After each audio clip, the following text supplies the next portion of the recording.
Welcome to episode 34. I know what episode it is. I'm getting organised. I'm professionally Non-Epstein. Might change the name at some point. We'll see how it goes. We have Jamie Dykes back today again. This is a pre-record, so it'll be out in a few days. In case one of us dies in the meantime, you're wondering how we're podcasting. But yeah, Jamie's back. I've got 2 beers. I've broken a bottle of whiskey over my kitchen floor, and amen. Amen, motherfucker. Why? What happened with the bottle, Carl? The bottle of Jameson's? You want to tell your fan base? Because I'm not clear as to what happened. You just sent me a picture of a fucking half bottle of Jameson's with no end. I was like, what the fuck? Always take a backpack up the shop, and I fill that bad boy up, and I had some Jameson's, and I even put it in the little pocket at the back so it's more protected. And I must have come home, got all my cheese and whatever else I brought out, and just I remember just fucking throwing the bag down. Thinking of it, so I'm cooking, I'm getting shit ready, and I look down. There's loads of what I thought was water on the floor, footprints. Like, where the fuck's that come from? It took me like 20 seconds, and I was like, "Is there anything in my bag?" Because my brain wasn't working. I was like, "Is that the wine I got last?" No, it's the whiskey. It's the fucking whiskey. And what was your response? It was on offer anyway.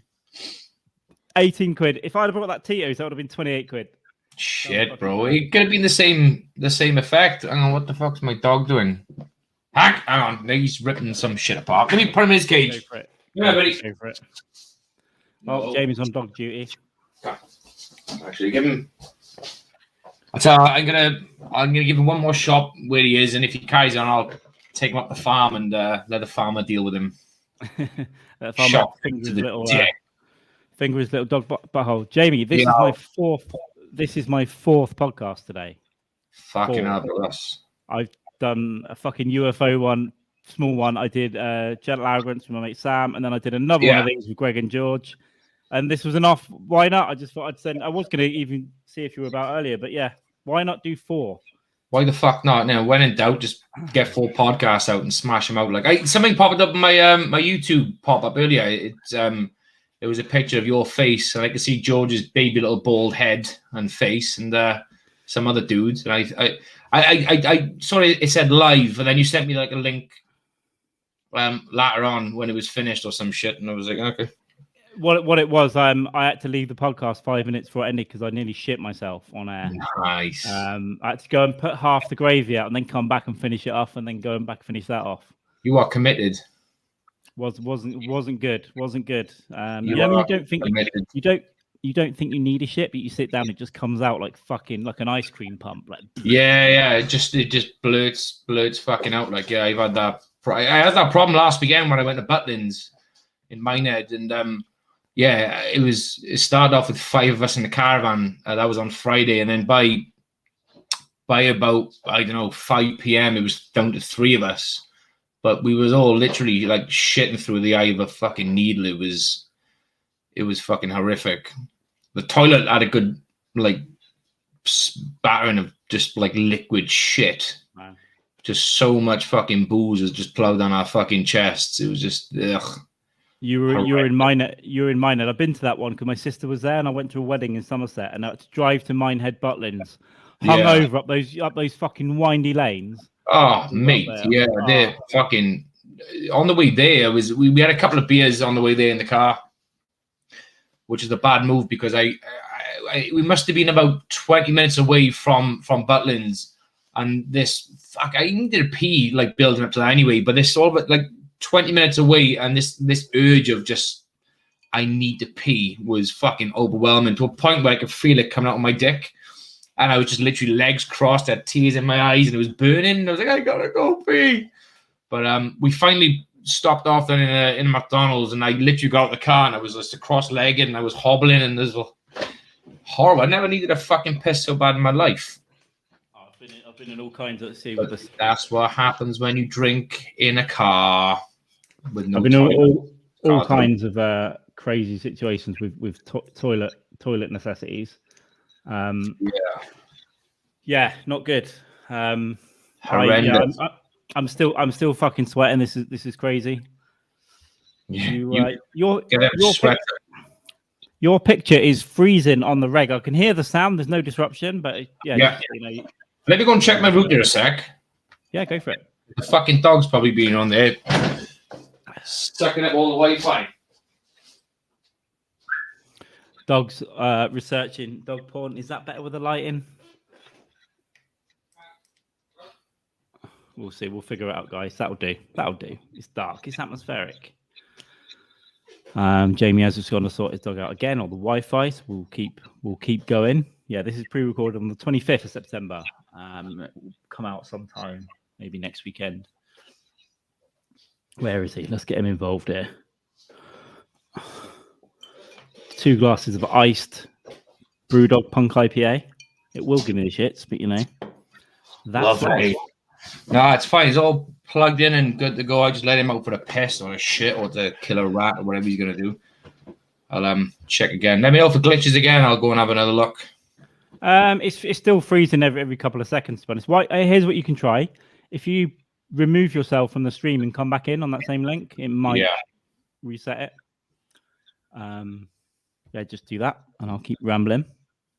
Cool. How is everyone tonight? Or whenever you listen to this, please subscribe on YouTube, give us a like, give us a share, and tell your dirtiest friend. And if you are a comedian, you want to come on, give me a fucking message, yeah? Carl_man, Twitter, the Carlman, Instagram, Non-Epstein as well. Just look around, you'll find me, and all that stuff. Yeah, this lighting is a bit weird, and it's kind of glaring me out a bit.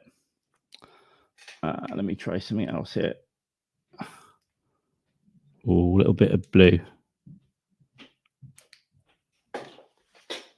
Little bit of blue. We'll try that. You just put up with this kind of angelic birthmark on my face. We'll see what happens. Oh, there's Jamie. Sorry, mate. I forgot to add you back in. Cool. We'll the sound's fine anyway, so don't worry. If video freeze is fine. Cool. Oh God, I'm still sweating. You need to fucking go and have a cool shower, man. You need to change your top. I walked the shop yesterday. It was just me and my daughter took the dog down for a walk, and I thought, fuck it, let's go and do a little stock take as well. Get a couple of beers and some booze. And on the way back, I was fucking pumping with sweat. It's just so humid. Just sticky. And I had a fucking fresh t-shirt as well, straight off the press, put it on and fucking banging it, put it back in the wash. Yeah, I'm a sweaty boy anyway. But if there's any sort of heat or humidity, that's just everything's just getting soaked. Round the old bollocks, just swamped. Check the old. I fucking hate that feeling.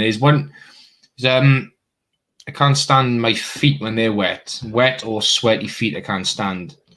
So I hate it when the fucking weather drops to a point where you have to wear like jeans and then you have to wear socks and shoes around the boat because it's too cold to wear fucking sandals and shorts.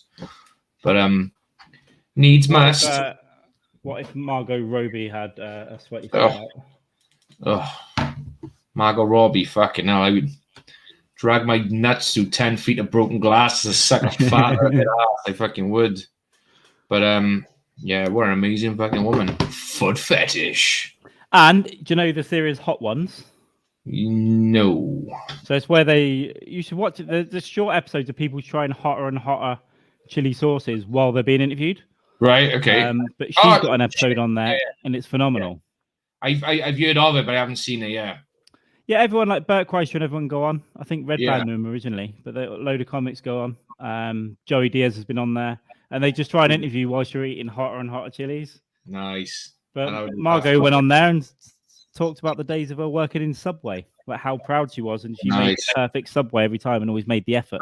Now you go in there, they just slop it on, don't they? Yeah, they fucking do. I'm just trying to get something to shut the back door, says me leaving the podcast. That sounds good. Talking of sandwiches, Jamie, I will recommend to you. There's a place called Bombers in Cardiff. Yeah.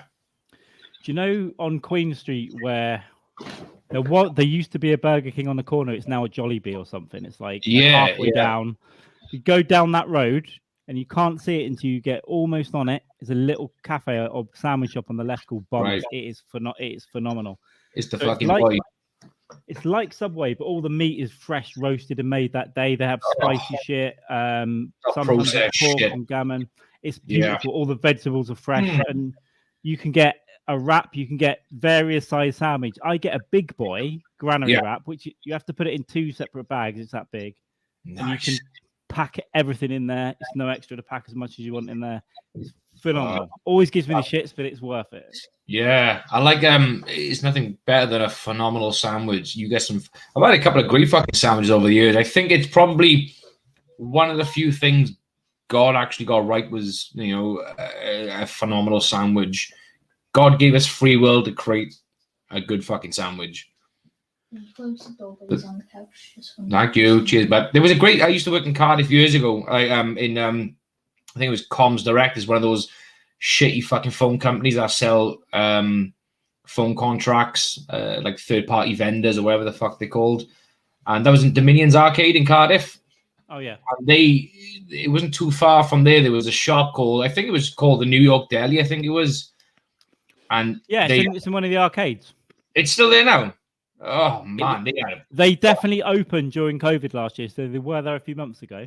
Yeah, it was called the New York Deli. This was fucking years ago, and it was a good sandwich. Yeah. So I've been in there 3 or 4 times, and they stack it. Once I made a mistake and asked for extra gherkins, and it was just packed for them. But packed for fucking good. Beautiful like American style pastrami and all that stuff, right? Pastrami is exactly what it was. Just literally, it was pastrami on pastrami with fucking salami and pastrami and salami. I was like, whoa, easy on the fucking meat. They do a phenomenal meatball, really nice meatball in there as well. Great. I'm gonna have to venture into these little arcades because that is it. Boomers, you said is one. Bombers. Okay, I'm gonna. So that's on. I will find the street. I mean, you'll know the street, but it's I think it's Charles Street or something. Little side street off of 41 Charles Street. But you can't see it until you're almost on it. You just got to go down that road. It's on the left. Here we go. Let me share this. I've got. I'll picture it. Let's get this motherfucking shared. Get it. I've got no Fortnite pen. Nice. Now, Jamie, this is their Christmas sandwich, and for the last 2 years, it's got roast potatoes in that bitch. It's got sausage, pigs in blankets. It's got gravy. Ask for gravy.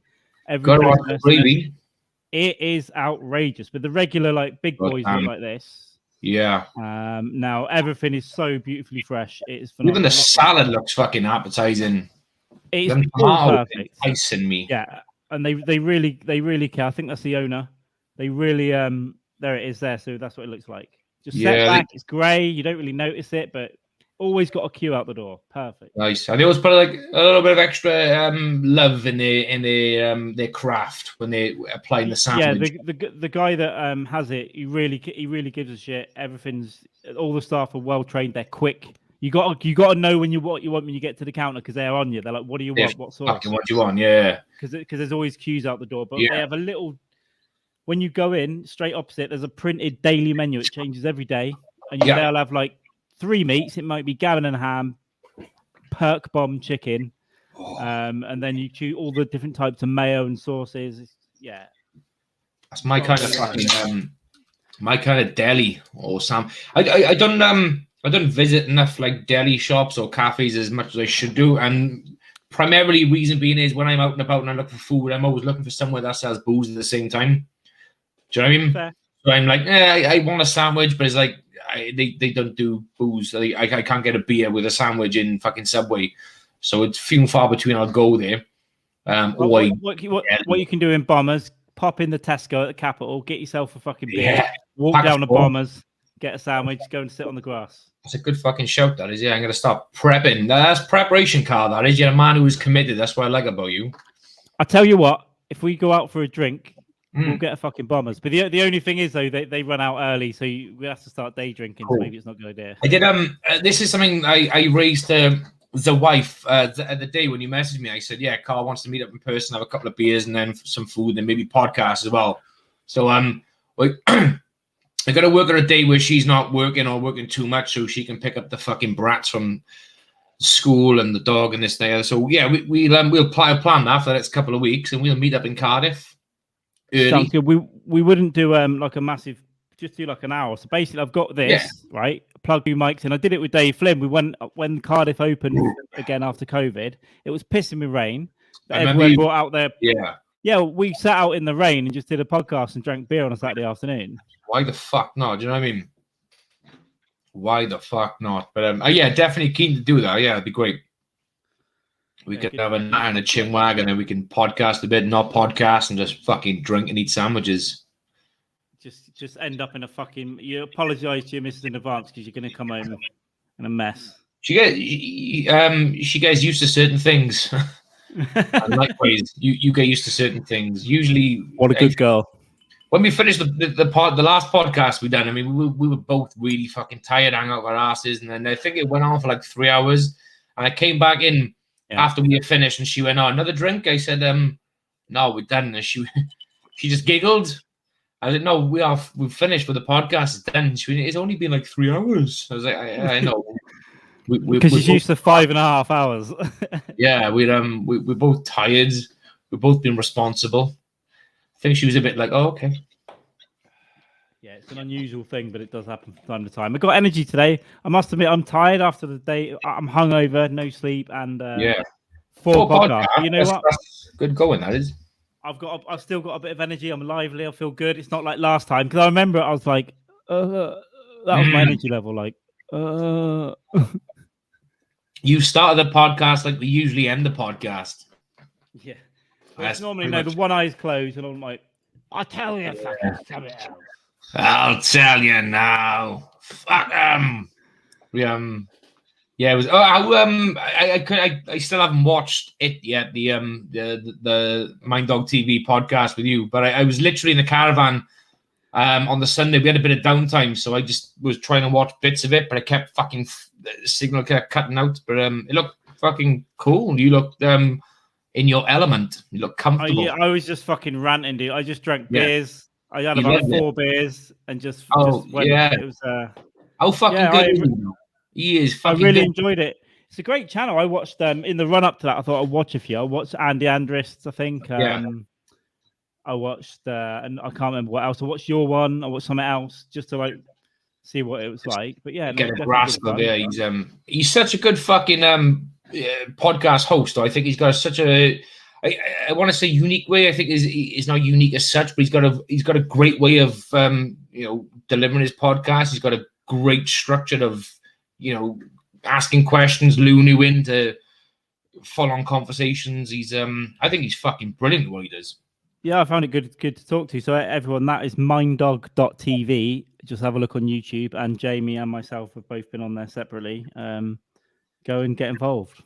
Go and get involved. And you can find him on Twitter as Nate. Not find him on Twitter, sorry. You can find links to him on Twitter via Nate Kelp. I believe Nate Kelp is his manager. So I don't know the story behind this, but it seems fun. I will tell you the story behind this, Carl, after the podcast. It's an interesting one. But Nate Kelp is the handle on Twitter you need to go to, and he sort of administers all his shit via Twitter. So Nate Kelp is the go-to guy if you want to get hold of Matt Napa or Mind Dog TV. Yeah, we will explain later on, Carl. It's a good story. I tell you what, Jamie. Quite a few people. I think over 1,000 watch mine, over 1,000 watch yours. But it's nice seeing the video next week. You had a feminist on last week. 2 views in a week. 2 views, nice. Yeah, one of them was her. Yeah, one of them was. It's an old Doug stand-up joke in there, isn't it? It's about if you've got a compulsion to. No one's fucking listening. I'm sure I've read this blog before, and there's only 2 views, and one of them was mine. I know some shit. I just bastardized a Doug stand-up joke then, but it's a good one. Look it up, kids. But yeah, I was quite fucking surprised when I went on there, and I think 3 times I've been on there now, maybe 4. And the viewing figures, you're like, what the fuck? Who is interested? Who gives a flying fuck about me or whatever? But I think it's just he drags in such a broad range of fucking people. Guests on there as well, audience because people are just. See, it seems to be people like the comedians going on there, and also probably because we're British as well. Like it's something different as well, isn't it? Yeah, I think he's fucking. I think he's fucking swell. Well, we always have a good blast anyway. We another good guy, another top guy as well is Scott Curtis. He's got a podcast called Behind the Bits Podcast. and he just basically speaks to comedians about comedy, no politics, nothing else, just about comedy. And he's a fun fucking guy. I'm pretty sure he only got into comedy himself a couple of years ago. And this guy, I don't want to. I'm sorry, Scott, for listening, but he's not a young dude. He's probably got to be in his fucking 50s. He only started comedy a couple of years ago, and I think his first ever stand-up set was half hour long. He just done 30 minutes fucking straight up, like. Probably been saving it up. Yeah, I've got a lot of respect for people who start later. I mean, I started a bit later, but Dean Del Rey is it Dean Del Rey? In LA started at 47. Fuck. But he opened for Bill Burr for years. So really? Burr took him on the road. Yeah, he was that good. I've not seen him live yet, but yeah, he started at 47. He was in rock bands, and then he quit to go and work in like a motorcycle sales job. And then at 47, he quit that for comedy, and he's doing pretty well. Fucking sweet. But he got obsessed. He was doing thousands of gigs a year at open mics, like 2,000 or 3,000. Just fucking rocking up anywhere, just getting his shit out. Multiple in the night, just riding around. Bang, bang, bang. Yeah. This year's. Let me just pause just for 2 seconds. I'll be right back. No problem. Go for it. Yeah, so check out mindlog.tv. It's definitely a good fun time had with Matt Napo. I might be able to find it for you if you're watching and not just listening, that is.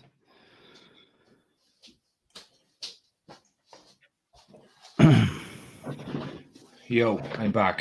Where the fuck was we? I was gonna say something. I'm sure I've got fucking early onset dementia because I keep thinking things and leaving, and then I should take notes. I don't know. What was I gonna fucking say? Who knows? What was you just talking about? Matt Napo, Mindlog TV, and then we went on to something else. We fucking segued on to Scott Curtis, and then Dean Del Rey. Starting later life comics. That's right. Yeah. Yeah. So. Comics who start later on in life. One, they got obviously like life experience as well. So comedy derives from great life experiences anyway. But I think for some people as well, like this year being an example for me now is I'm 35, and this year I've done one comedy gig. A lot of podcasts, and I've done one comedy gig, which was paid. So happy fucking days. But it's your day-to-day living. Everything's fucking all up in the air. I mean, my big commitments are fucking obviously family life. And obviously you could argue the case that you're not going to get far by not doing these gigs and this, that, the other. But as time goes on now, the older they get, the less attention they need from me. You know, I can fuck off to like, you know, Cardiff or fucking Swansea for the night and just do whatever.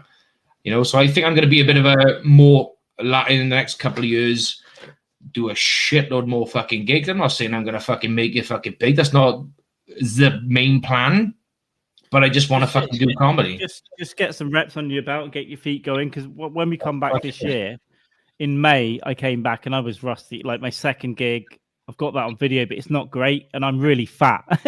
Really fat. Yeah, like looking back at yourself, like, what did I do? Big tits in May. I'm like, oh, that's disgusting. I'm still not great, but I've lost a stone since then. Nice. Now I feel pretty good in terms of comedy. I've had a good Edinburgh helped, like just these little confidence boosters, and now I feel all right.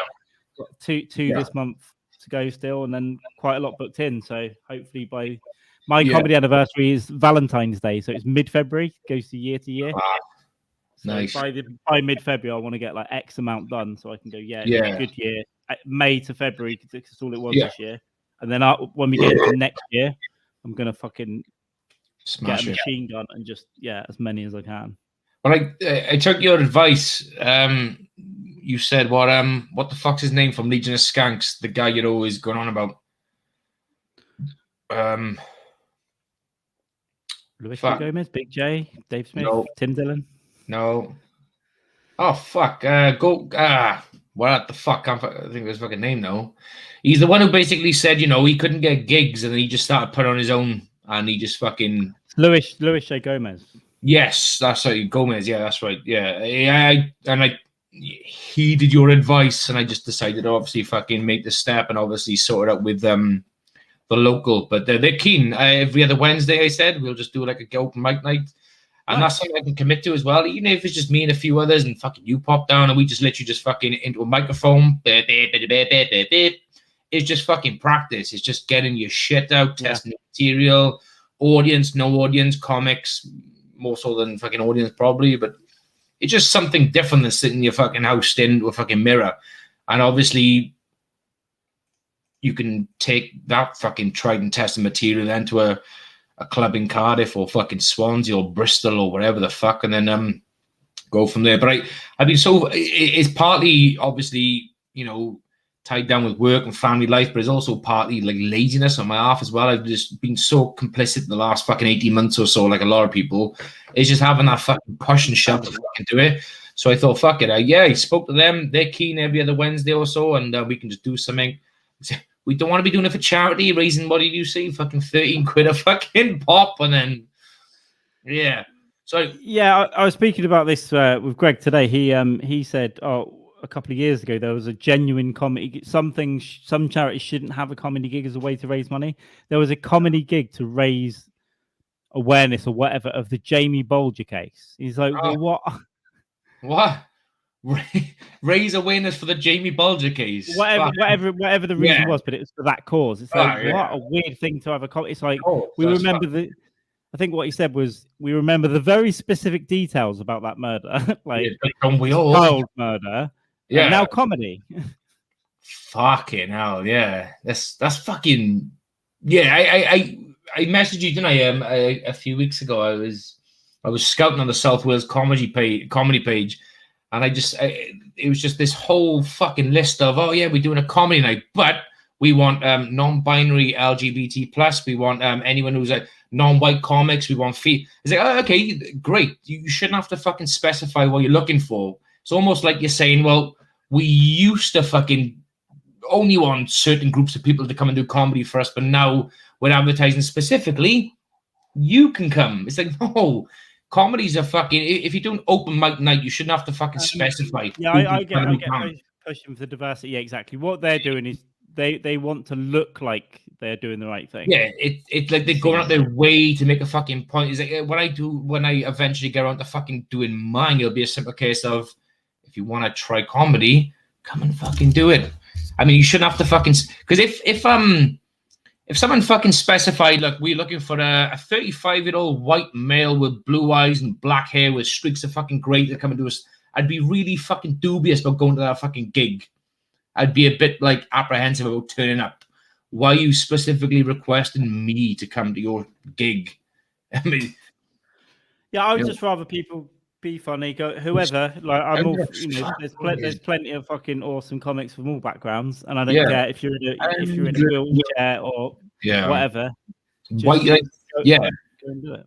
Why should it matter? Why do you feel the need to fucking specifically state you're looking for a certain group of comics to come? Yeah, you fucking fame seeking charity wannabe fucking whatever you are. You make me angry. Yeah, they just want to be seen to do the right thing, and that's the thing. Messed up, and these are the people who will probably come after you if you said anyone's welcome. Or what do you mean by anyone?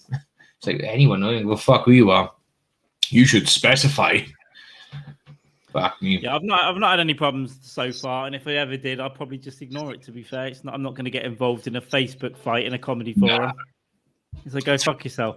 Come on, yeah, it's fun, and I simply fucking stopped going on all these fucking pages. That's probably why I haven't the last year actively done a lot of gigs.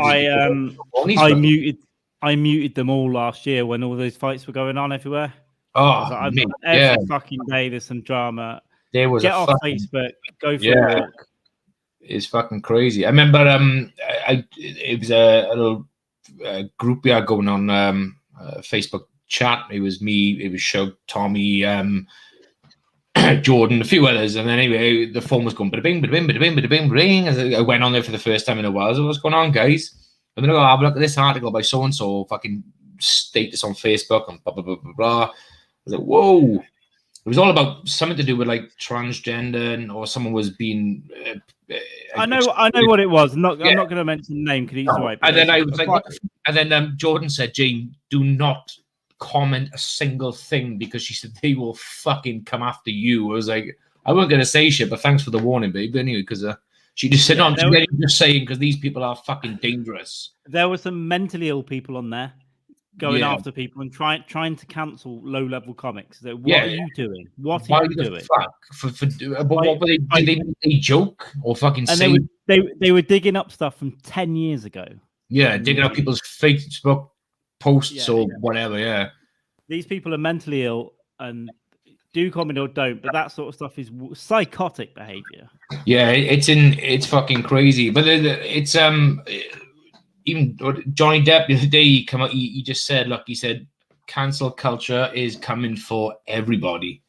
He said they fucking came for me. They're gonna come for fucking you, whoever the fuck you is. But everyone. But yeah, these groups, they just got a way of fucking just like turning themselves into the I am the voice of this community and that community, and I'm gonna settle everything now on this Facebook page. I won't say it to your face, but I'll fucking type shit in the keyboard and then let you know what I think about it. One lovely redemption story is Shane Gillis. His special came out on YouTube and it's got well over 1 million views now. I need to watch that. Big fucking styly. Really good. He's really funny and he's well deserved. He's starting to blow up now because everyone's had him on the podcast in LA. He's got this special, and this is like his redemption. He's on quite a few podcasts. Tiger Bell is a really good one. They get him to say noodle in Chinese, with Chinese accent. What did he do? What was Shane Gillis's fucking? Because was he on SNL or was he? What happened was, right? He went to like Just for Laughs, which is like a showcase festival in America. You go up and do 5 minutes, but industry are there, right? Right. SNL saw him at that, and they said, "Come and be a writer." And he's like, "I don't want to be a writer." And they said, "Okay, come and be a cast member," which is quite a big deal, I guess. Yeah, I suppose. And, so they gave him an audition on the main stage, and he got it, right? So he's like, "Oh shit!" He's got a really high-paying like SNL cast member job. It's good exposure. Within 4 hours, there's a little blogger who thinks he's a journalist called Seth Simons on Twitter, but he blocks everyone that follows like Louis C. Gomez and stuff. Right. He writes art. He's always trying to get comics cancelled. He lives with his mum and dad. So he's a comic critic. Yeah, he's not even a professional. He just writes this blog. Yeah, okay. He's a blogger, right? He's a loser, basically. And what he did within 4 hours, dug up a podcast, an old podcast of Matt and Shane's Secret Podcast, which is his podcast, where he used the Asian slur on it. Yeah. But actually, I agreed with his point on the podcast because what he was saying was, where did Chinatown come from? Imagine what the architects were thinking. Let's put all the here. Yeah. He's mocking the architects and racism, right? But because he said it, that was out online. SNL wanted to keep him, and they had meetings for days. And he knew he said when he went into them, he said, no. If they're digging this up, he just goes, "There's more. They're going to find more." Wow. Okay. So they spent 4 days trying to cancel him. They did. In the end, they couldn't take him on because of the heat. Because of fucking heat, like. But this is the problem: is people like is giving into the pressure. It's the same equivalent that people saying I'm going to go and top my car up now with half an inch of fuel because it's nearing just under the fucking max line. After we've been told there's no petrol shortage, you're going to be fine. So and these fucking idiots, man, what the fuck? Well, so yeah, it does take a big organization to fight back. So a few years ago, Tom Segura had a special. I think it was 2 specials ago, where he used the R word, right? Retarded. And but comics use retarded. So what happened? Yeah, but what happened was that clip got put out, and a load of Mothers with Down Syndrome Society people went after him. And were hammering him, tagging Netflix everywhere. So this actually made it into the boardroom at Netflix, and they were like, they put out a statement and said, "We support our artists." So they said that it's nothing to do with us. We commissioned it there, but he can say what he wants. But they did panic a bit because they made Joey Diaz change a joke for his degenerates, but I think it's fine again now. But they actually did come out and said, no, we 100% support our artists, which is what these organizations. That's all these organizations need to do. Just go, no, we're backing this person. Yeah, they might have done some shady shit, but you know what? Who hasn't? We're going to back it. We like the talent. That's it. And then you'll get a bit of heat, but it'll die away. People fucking die away. Yeah, of course. Yeah, they'll move on. They'll move on to the next drama. Yeah, it's fucking. You realize you can't fucking, pierce the skin, so therefore you just move on to the next fucking poor bastard. Some people are just no one's exempt from this fucking cancel culture shit. Dave Chappelle had done a great bit on it, didn't he? On his Netflix about Sticks and Stones. He was like, what did he say? He said, I do some impressions. He done impressions of the founding fathers and this, that, and then he did an impression of, he went, guess what this is? He went, if I find out you've done anything bad in your past, no matter what it is, I'm going to get you. And he went, guess who that is? He went, that's you.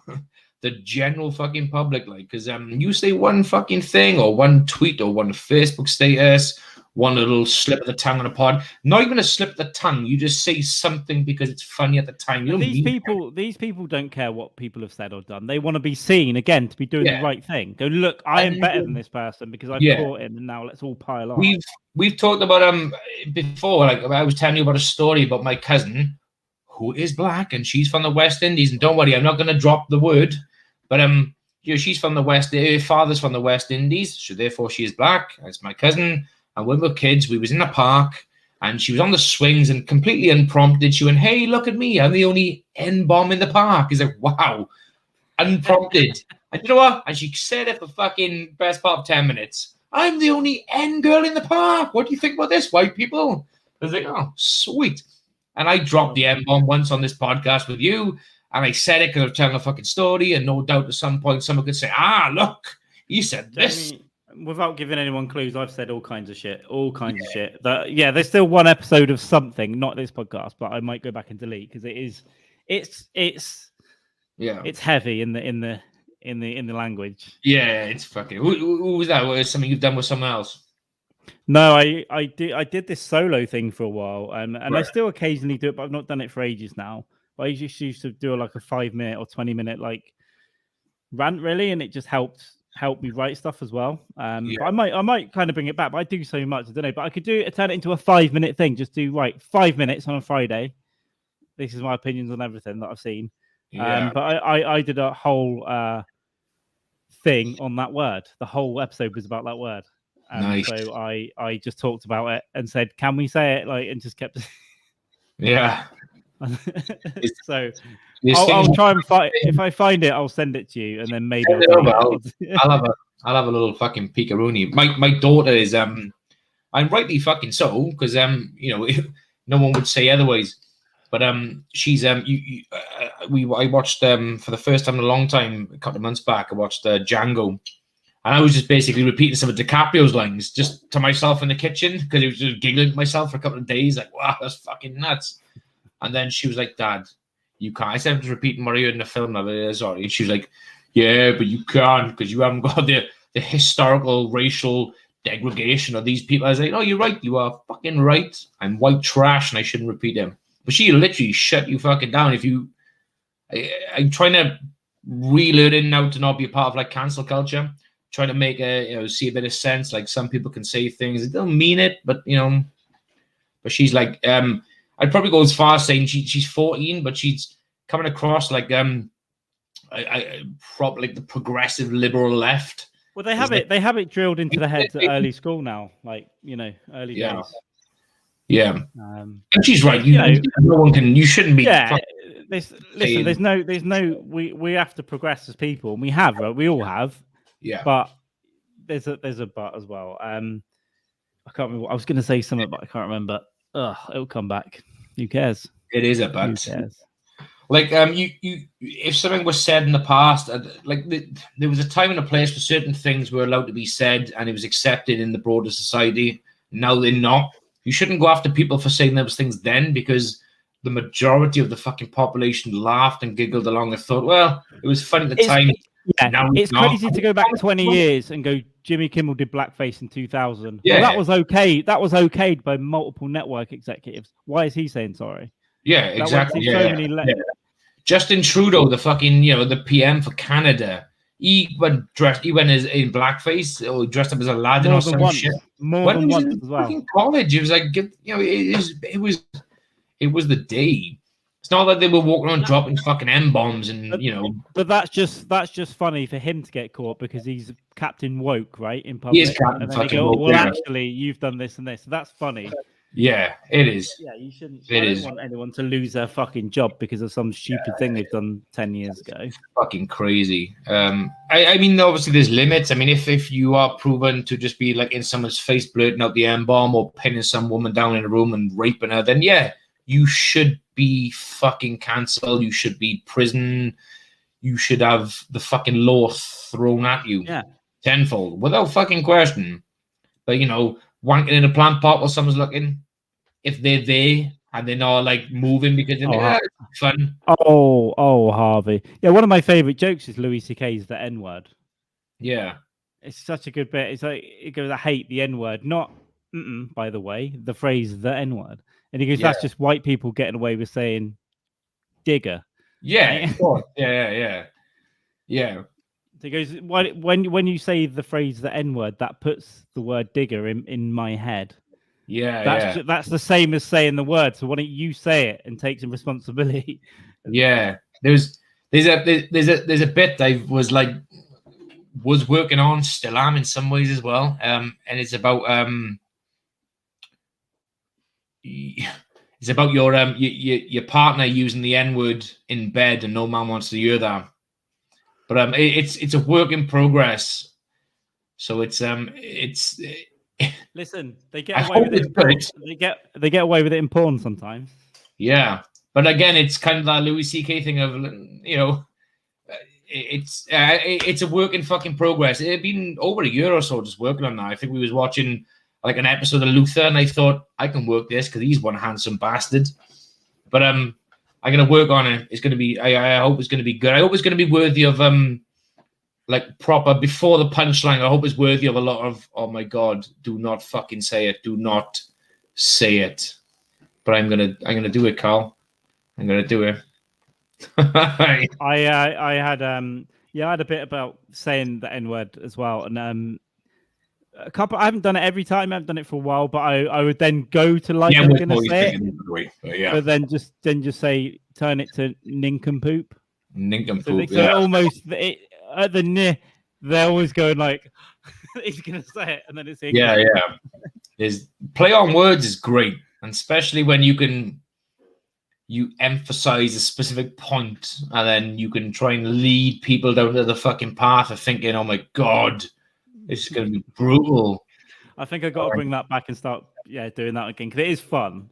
Yeah, just get that half a second where they going on now. Yeah, I fucking love it. It's like it's one of the reasons why I love intensity. I love jokes whereby you can play it, and then it's not meant to be funny until the punchline, and then it's either a laugh or a what the fuck. I love that feeling, whether it is one or two jokes I've done or whether it's jokes other comics have done, or Chappelle's fucking great for it, dragging it out and then fucking just bang. It's fucking brilliant. A couple of specials ago, he said something about the transgender community, and everyone went after him. So on that last special, we did a whole bit, like 10 minutes. Whole fucking bit, yeah. I think Chappelle's got that LGBT plus fucking bit he does. Yeah, fantastic. Yeah. What did he say? He said, "I know who doesn't like the transgenders. It's the it's the homosexuals." The L's and the G's and the B's and the T's and the Q's. Yeah, the L's don't like the G's. T's. None of them like the T's. Yeah, he just takes a breath and the T. He's brilliant. I need to rewatch that one because that was really good. Yeah, my boy and also my daughter Hayden, he loves the have you heard the so I kicked her in the pussy joke. He comes out with his name and just says, he's just brilliant. So I played it for my kids. I kicked her in the pussy. They fucking, it's the way he fucking he delivers it. He just like you sort of know it's coming, but you don't know it's coming because he tells you it's coming. But and he just goes into a whole different fucking joke, about when I'm speaking to Nas and they know about like living in the projects. Word, man, word. Yeah, he's like, I don't fucking know. I was raised in Manhattan. This is a completely different point, but I didn't realize I can make this full screen for me because I see a little video and then loads of backstage stuff, and it's really bright. So I've just realized I can make it full screen. It's much nicer. I never knew that. Nice. I'm assuming that's the podcast host only thing. Yeah. Because I can control who's in, who's out, mute everyone. There's chats. There's all the stuff for this logo in the background. There's all stuff to control that, and also shit like this. Hang on. Oh no, that's this. So yeah, no, that's the wrong thing. But like, if I were to write the word poop here, I can do this. Poop. Mr. Hanky, the Christmas poo, loves poop. Motherfuckers. Mr. Hanky was a classic. My niece, great man. I had that on CD, and my niece went to school the next day and was like, Mr. Hanky, the Christmas poo. Yeah. Hanky, howdy ho, cow. What a fucking show. That is yeah. Do you know what? I'm about 8 or 9 years behind on that season now because I stopped watching it like 2011. But I've heard it's just phenomenal. Yeah, I've caught bits on like fucking Comedy Central for the. I used to fucking when I was young when they first came out. I used to watch them religiously. I used to get there was the day they were back on the old VHS tapes. I used to get them for like birthdays, Christmases, ... and then used to watch them, and then I grew up, and then South Park the movie came out within like 2 years, didn't it? Yeah, what a great fucking film. Come on, take my dick, bitch. Saddam. Oh, Saddam with a dildo and yeah, and Satan. Yeah, why don't you kiss me, Saddam? Come on, let's fuck. It's brilliant, man. Yeah, I need to get back on the South Park train. It is phenomenal. Get on them. Do you want to hear something fucking nuts? I say nuts. It's not even nuts. It's funny. It's great. It's just sort of branching off to what we were discussing then about like racial slurs and stuff. We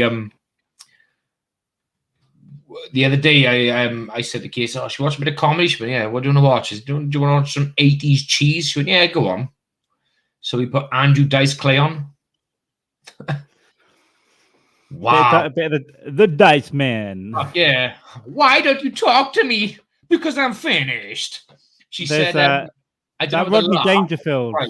She said, I think I've never been so offended in my life. She said, now I know how she said, I'm not saying it's the same thing, but she said this must, as a woman, this must be what it's like when black people get the end slur thrown in their face. This is fucking disgusting. It's like, it's a bit of a different thing, though. She went, I know, but, I'm a woman, and he's a fucking character. He's not real. He's a fucking comedian portraying a character who's a sexist, chauvinist pig. But that was 1980s fucking America.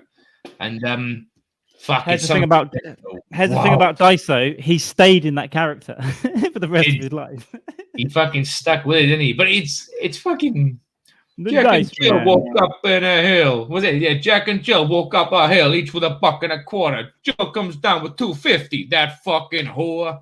It's fucking bro. It's just classic. But like he had a podcast on Luis A. Gomez's network, and he did like one season, so about 10 episodes. Right. But he got lazy with it. But it's really good. It's only about 2 years ago, but you don't know when he's doing a bit and when he's not.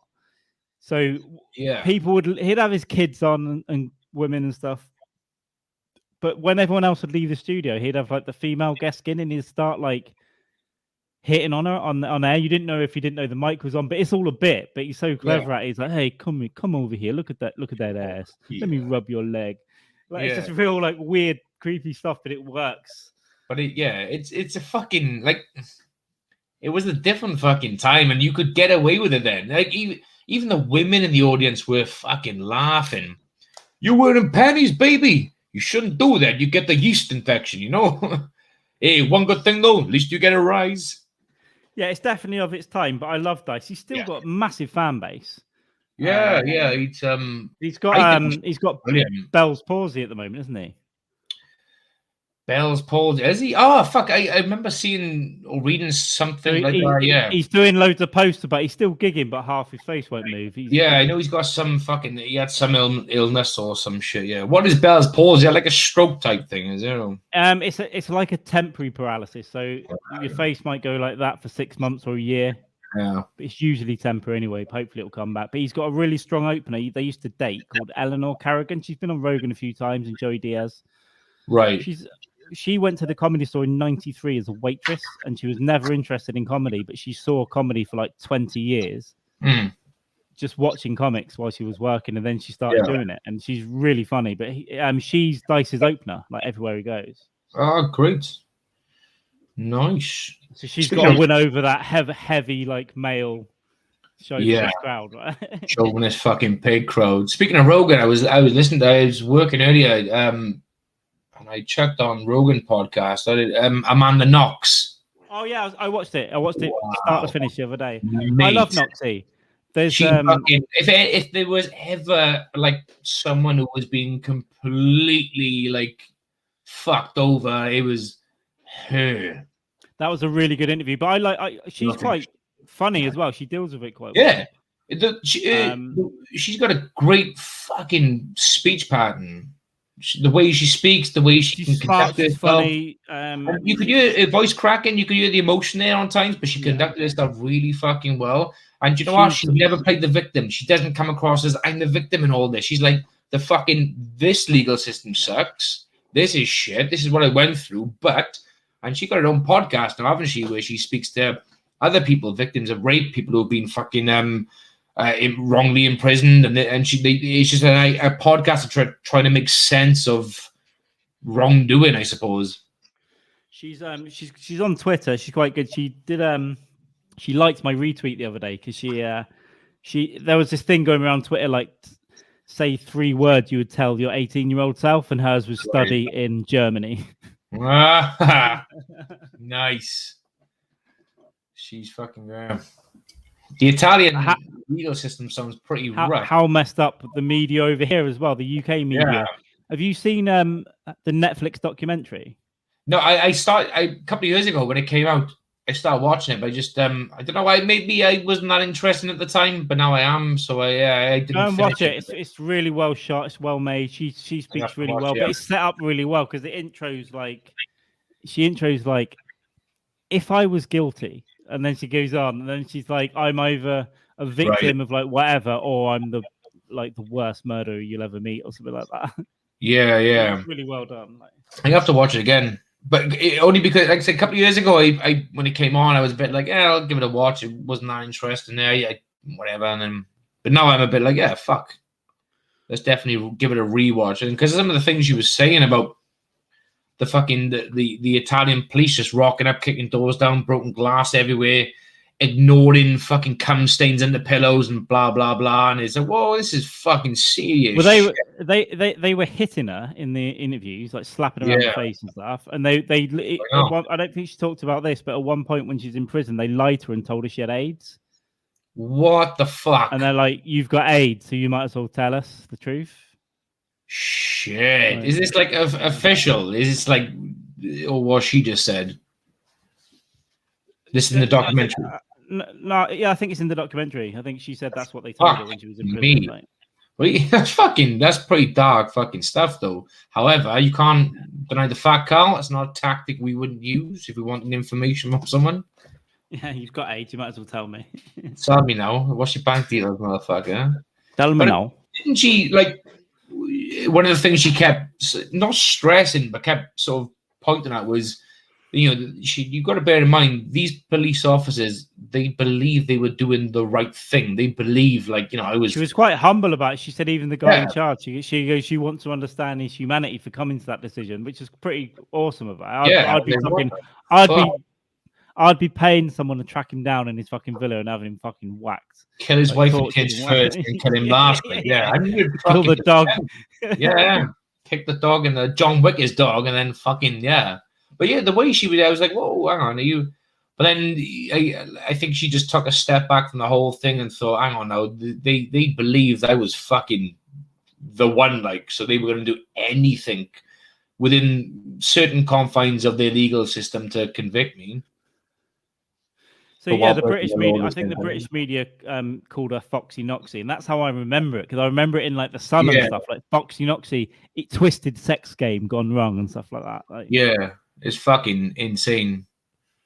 Didn't they make a fucking film? Or can I just say it's kind of hot thinking about them hooking up though. Yeah, I'm she's a fucking smart woman, man. She's okay. Yeah.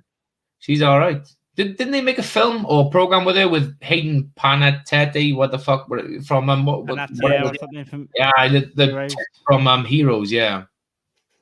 Yeah, I'm not sure. Yeah, it must have done. Something like that. It's either a film or a TV show, or they were going to do it, or they are going to do it. I don't fucking know, but we know the ending now, so there's no need to make the film. Haha. Foxy Noxy, yeah. But the British fucking media are like fucking scum. I got a great joke. It was this is years ago. What the fuck is her name now? I gotta try to think of the journalist fucking name. Oh yeah. I'm gonna watch Shameless tonight, or as or more commonly known as no, the fucking joke's gone. What the fuck's her name? Oh my god. What the fuck? Ross Kemp was married to her. A journalist, ginger hair. Fucking you don't know what the fuck I'm talking about, do you? I'll try and look it up. She was one of the one of the first big guns to be taken down for the phone hacking scandal.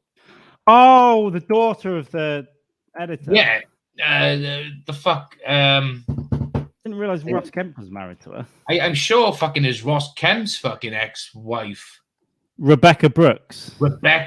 Yeah. Some comics said I'm gonna watch Shameless tonight, or as commonly known as Rebecca Brooks. I was like, yes. Yeah, she just came. Quite frankly, she just came across as a cunt. She did come. Yeah, she's a smug, horrible. I don't know how I'm gonna say it. Ginger cunt. I mean, fuck her. Bollocks to her.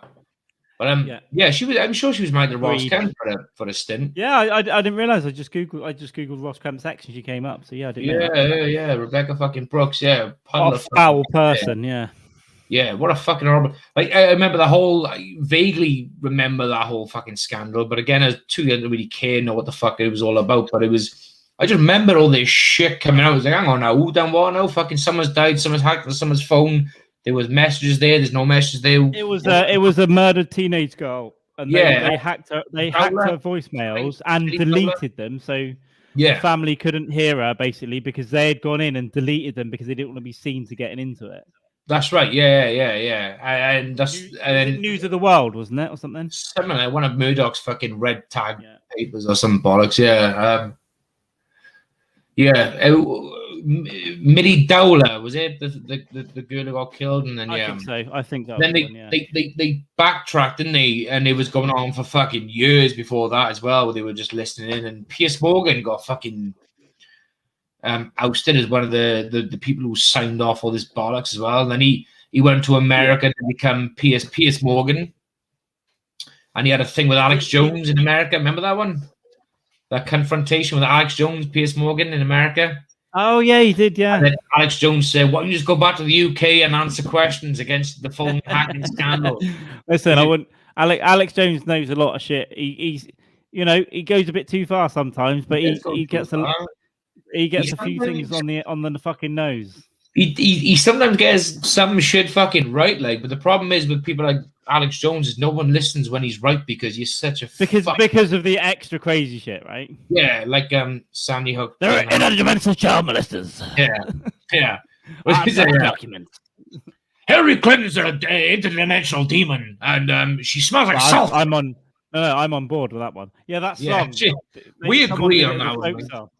She smells like sulfur. Oh, yeah, the folks, that's right, yeah. It's like Hillary and Obama smell real bad. Yeah, they smell like sulfur. Her and Obama, they smell like sulfur. Oh, my God, But he does come across as a fucking, like, an okay kind of guy. He just needs to have a couple of. Yeah, I've enjoyed his appearances on Rogan. Problem is when he's drinking too much whiskey as well, he starts to get too excited. He does, yeah. I liked it when he opened for Stanhope years ago. Right, yeah. Hilarious, and then the whole crowd went fucking like, oh, and he was like, oh. He was only supposed to go up and pretty much bring Doug on, but he went into these really fucking crazy conspiracies. Yeah. 9/11. Doug couldn't let it go. Yeah. Doug couldn't let it go. He was in the backstage laughing, and after about 15 minutes, he was like, oh, he's got to win now. There's a great little clip from Rogan. The first time he's on Rogan, he's like, there's a clip where he's like, you know what, Joe? I'm kind of retarded. But Rogan's always trying to rein him in, though. Rogan's always trying to say, look, listen, let's speak. You need someone like me now to moderate a conversation. I moderate now, and there's another great episode where he went on with Tim Dillon. So Tim Dillon basically worships Alex Jones. He loves him. He's kind of similar, right? He sits down, rants, just goes. But I don't think Tim's dangerous with his words. He went on Rogan with Alex Jones, and it's a phenomenal episode again. Yeah, I remember starting to watch that. Tim Dillon's almost like interpreting for him. He goes, "What Alex is trying to say." Yeah. This is before I knew who the fuck Tim Dillon was. Yeah. And then literally through your bits and pieces sending me on WhatsApp, and I was like, oh, Tim Dillon is a fucking probably one of the best comics in the last decade, easily. Phenomenal. And that's another person that Legion of Skanks and Gas Digital promoted when no one heard of him. They were putting on, I heard of Tim Dillon years ago because of them. They were putting on Tim Dillon and Mark Normand every week, and no one else was. No one else was putting him on anything. Yeah. And eventually they gave Tim Dillon his podcast. It got big and he left and got his Patreon. He's massive. He's fucking huge in more than one way. But I remember listening to him on Joey Diaz, and he was talking about, because he was a mortgage fucking advisor or something like that. Just before the financial crisis, he was ripping people off. Yeah, and he said, he said, thing is, he said, Joey, he said, it's that is my calling in life. Comedy's a second thing. He said, one day I really, hope to get back into like fucking mortgages and this, that, and that. But he says it's so like you would believe he's telling the truth, like. Yeah, he was also an open bus tour guide in New York. Oh my God, imagine how phenomenal would it? Because he said he used to fuck with people. He would just start talking. He goes, "This is where the fucking millionaires live," and he'd start talking about like high society of New York and all the conspiracies and stuff. And they would go, "We don't want to hear." And he's like, "Fuck you." He was just basically doing stand up on a bus. Like, I can imagine him. Yeah. Similar topic to that. Years ago, me and my father, for my fucking 30th birthday, I think he paid for me and Katie to go to London. Nice hotel and some, spending money and whatever. So I dropped the kid off, Millie, when she was a baby, then to my old man's house. Him and his wife looked after her. And we ended up staying the night in London, a couple of drinks, a lot of food. And we jumped on the next day then. We done a little open top tour bus and jumped on the boat on the Thames. And the same fucking thing, right, as this Tim Dillon's old job. There was this a tour guide on the boat on the Thames. And I tell you what, he was fucking hilarious. And I honestly, and Keely will say to this day, I was the only person laughing on that fucking boat because the shit coming out of his mouth was incredible. And he introduced himself by saying, "Hello, my name's Dave. The normal tour guide's on sick. So you got me." And he had such a very monotone fucking voice. And he was just like, if you look to your left, you'll see blah, blah, blah, blah. If you look over there, you'll see the Tower of London. Used to be a lot of executions, not so many nowadays, which is a shame. They'll free up some room in the prisons.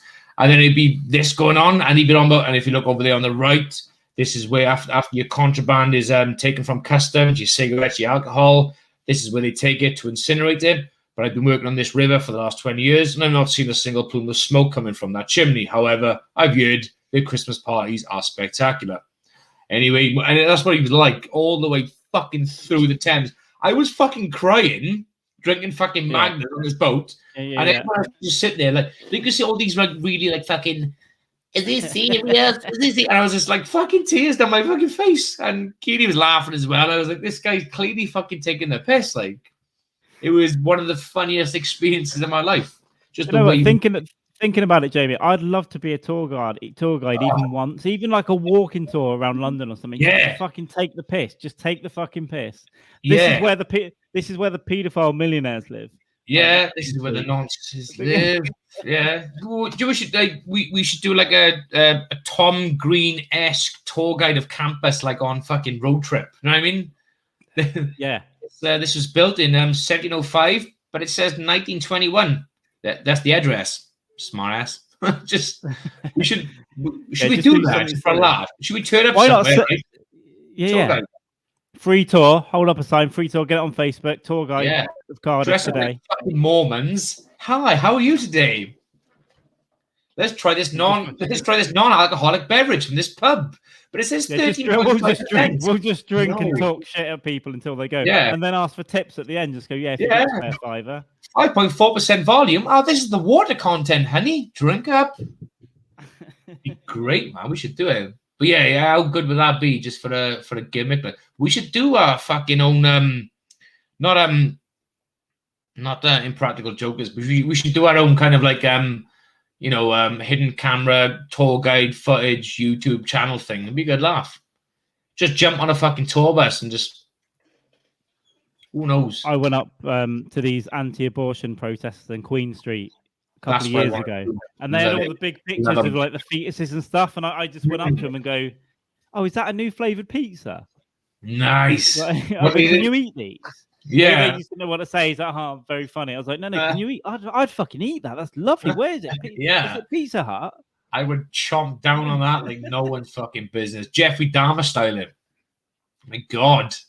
Were these in Cardiff? Were they just Yeah, they were just on Queen Street outside a shop with big posters of like aborted fetuses and that. Yeah, this is exactly what you want to fucking see doing the daylight hours. But yeah, I love these fucking pro-lifers. They're brilliant. Again, is a bit I'm working on about that as well, about pro-lifers. Like they do not give a flying fuck about dying kids in foreign countries getting bombed or kids getting fucking abused in orphanages and whatever. But if the baby's unborn, that's the way we are, baby. Exactly. Just deal with it. There's another meme I found the other day related to abortion, which I found pretty amusing. Pretty Patel. I don't know if it's gonna load. Pretty Patel. Fucking bully her around the office. Well, we all would though, wouldn't we? We all. That's the problem. Even like the real progressive lefties would. 110 fucking %, like, because she's not like completely like sexy, but she's kind of like, There's something though, isn't it? There's a milfy thing going on. Yeah, like it's that milf. Smug looking at her face. Let me. You want to see the look in her face in a mirror when you're fucking just plowing up to her ass. This is great. This one. Amazing. What the fuck? Look at this little baby, 9 weeks old, those tiny little hands, tiny little fingers, and someone's replied on Twitter, they put it on a fucking canapé. So this girl, I went to find her. Sushi. So she obviously got a lot of shit. Oat titties, like oat titties. Yeah. But she's got a private account, but I requested to follow because that is fucking gold. I gotta follow her. Who is it? What's her name? Aya. It's on Twitter. OA. It's OA titties. Oh. And I love this one as well. This is just from today, but it's topical.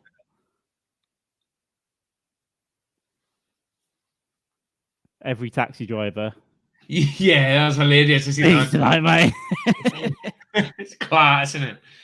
I think it's fucking hilarious. I couldn't find the fucking bitch. Oh, there was another fucking meme I saw. Speaking of memes, let me just find this fucking one now. This is hilarious. Star Trek one. Mate. Give me 1 second. I'm just off the screen. There you go. There's the handle, mate. Let me find you. Where are you? Go on. Hang on. Let me. I'll find that bitch in a bit. It was a fucking Star Trek one, okay? The picture's gonna be terrible, so you'll be able to fucking see it. But the meme is fucking brilliant. It's Picard from Star Trek. Yeah. Picard and the other dude with a beard. It says Riker. Picard says the CEO of IKEA was elected president of Sweden. That's great. He is still assembling his cabinet. Hilarious.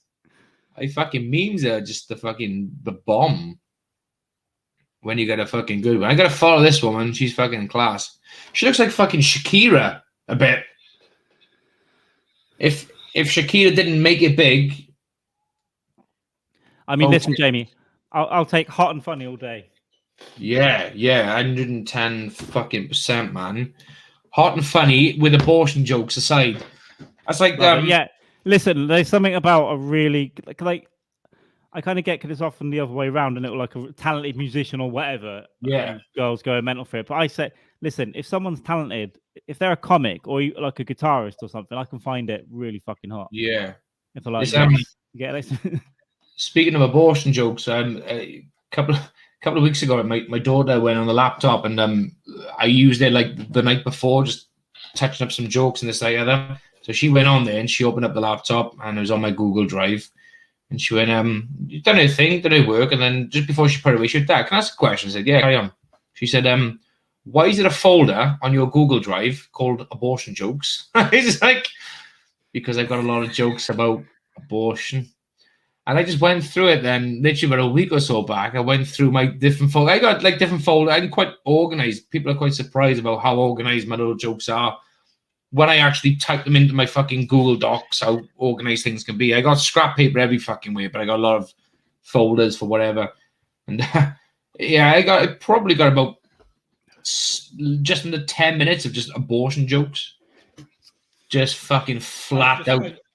I just got when I first started, I used to put, for some reason, I had a bit in a different Google document, but it's just stupid, right? But then after a while, what I do now is have like, say like April to August writing, because most of my writing is in my notes app, right? I'll think of something. I got a notes app as well, yeah. I always write it down immediately. I fucking had something earlier and I meant to write it down and I fucking didn't because of whiskey stuff. I'm gonna try and remember it, but yeah, it's all in the notes app. And then what I do, I organize that by color, like comedy is orange or whatever. And then when it's good or whatever, I'll translate it or share it to Drive, Google Drive. Trans. Yeah. No one likes translates. That's what I do. Yeah, I've been. It's nothing fucking worse when you go to bed and you sort of like you got to look through one eye to see straight. Like even your reading glasses don't do the trick, and you're fucking stumbling. And you're lying in bed, I'm gonna pass out, and I got like 5 hours before I gotta go work. Great. And then you have this idea in your head. You're like, oh my god! And you reach over for your phone, you're typing it. And it's kind of like what we discussed before, like with our notes in the morning, like hieroglyphics. And you're like, what the fuck am I trying to say? This would be a great joke to fit in with 9/11/abortion. But what the fuck don't make sense? And you got to try and decipher your own fucking word. Oh, yeah, craziness. But now it's pissing me off because I know I had something good earlier. And I'm like, fuck me, what was it? What was it? You can't. Yeah, I'll hopefully that'll come back to me at some point. In a quiet moment. Coming back to me. Yeah, always write your thought down immediately because of that. Because you'll think I'll remember, but you won't. It's like there's so much stuff all the time. I'll note this down, this conversation, that line, whatever.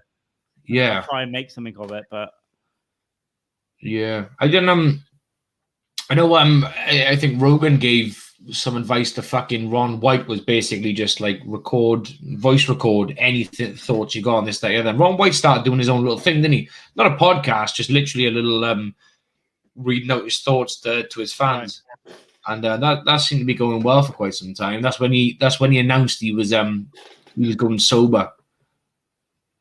It wasn't Periscope, that's the Twitter thing, isn't it? But it was kind of what the fuck it was on. But yeah, he just basically speaking to his fan base, speaking his thoughts. It's good. And, he did an ayahuasca ceremony, didn't he? I think so, yeah. It was ayahuasca, because I'm going to do that next year, hopefully, in fucking Peru. Yeah. It's expensive, but you know what? They take care of it properly. You go there for 2 or 3 days. Yeah. You basically have a day. It's a bit hippie-ish, but it's out in the fucking jungle. It's all like a little camp. You do like team building and all that, and then at night you'll do your ceremony. Yeah. And then the next night you have another day of it, and then you have another ceremony, and then you have a chill down day, and they take you back to the city or whatever. But yeah, I'm fucking down. Ari Shaffir had a really emotional one that he told on Rogan. Yeah. I don't know if you heard that one. When he was on the last time, just a few weeks ago. No, I haven't heard that one. He said he basically talked to Mitzi Shore, like dead Mitzi Shore. Fuck, no way, yeah. Actually, snippets on YouTube that pop up, I see. Yeah, so he was crying. He go, I spoke to her. Like it was that real to him.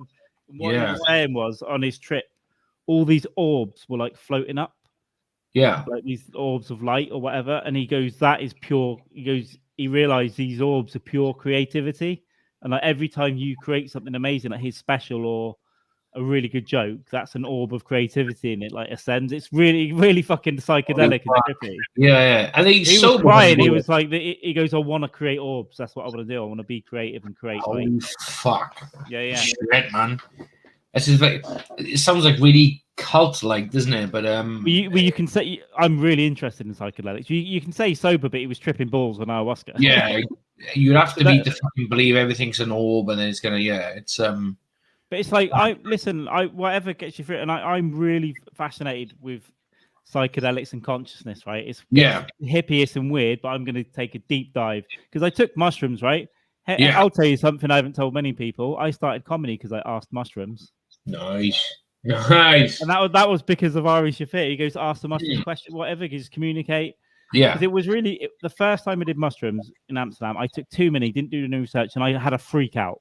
And I was like in bed in a hostel going, I've got to jump out the window. Don't jump out the window. I've got to jump out the window. Don't jump out the window.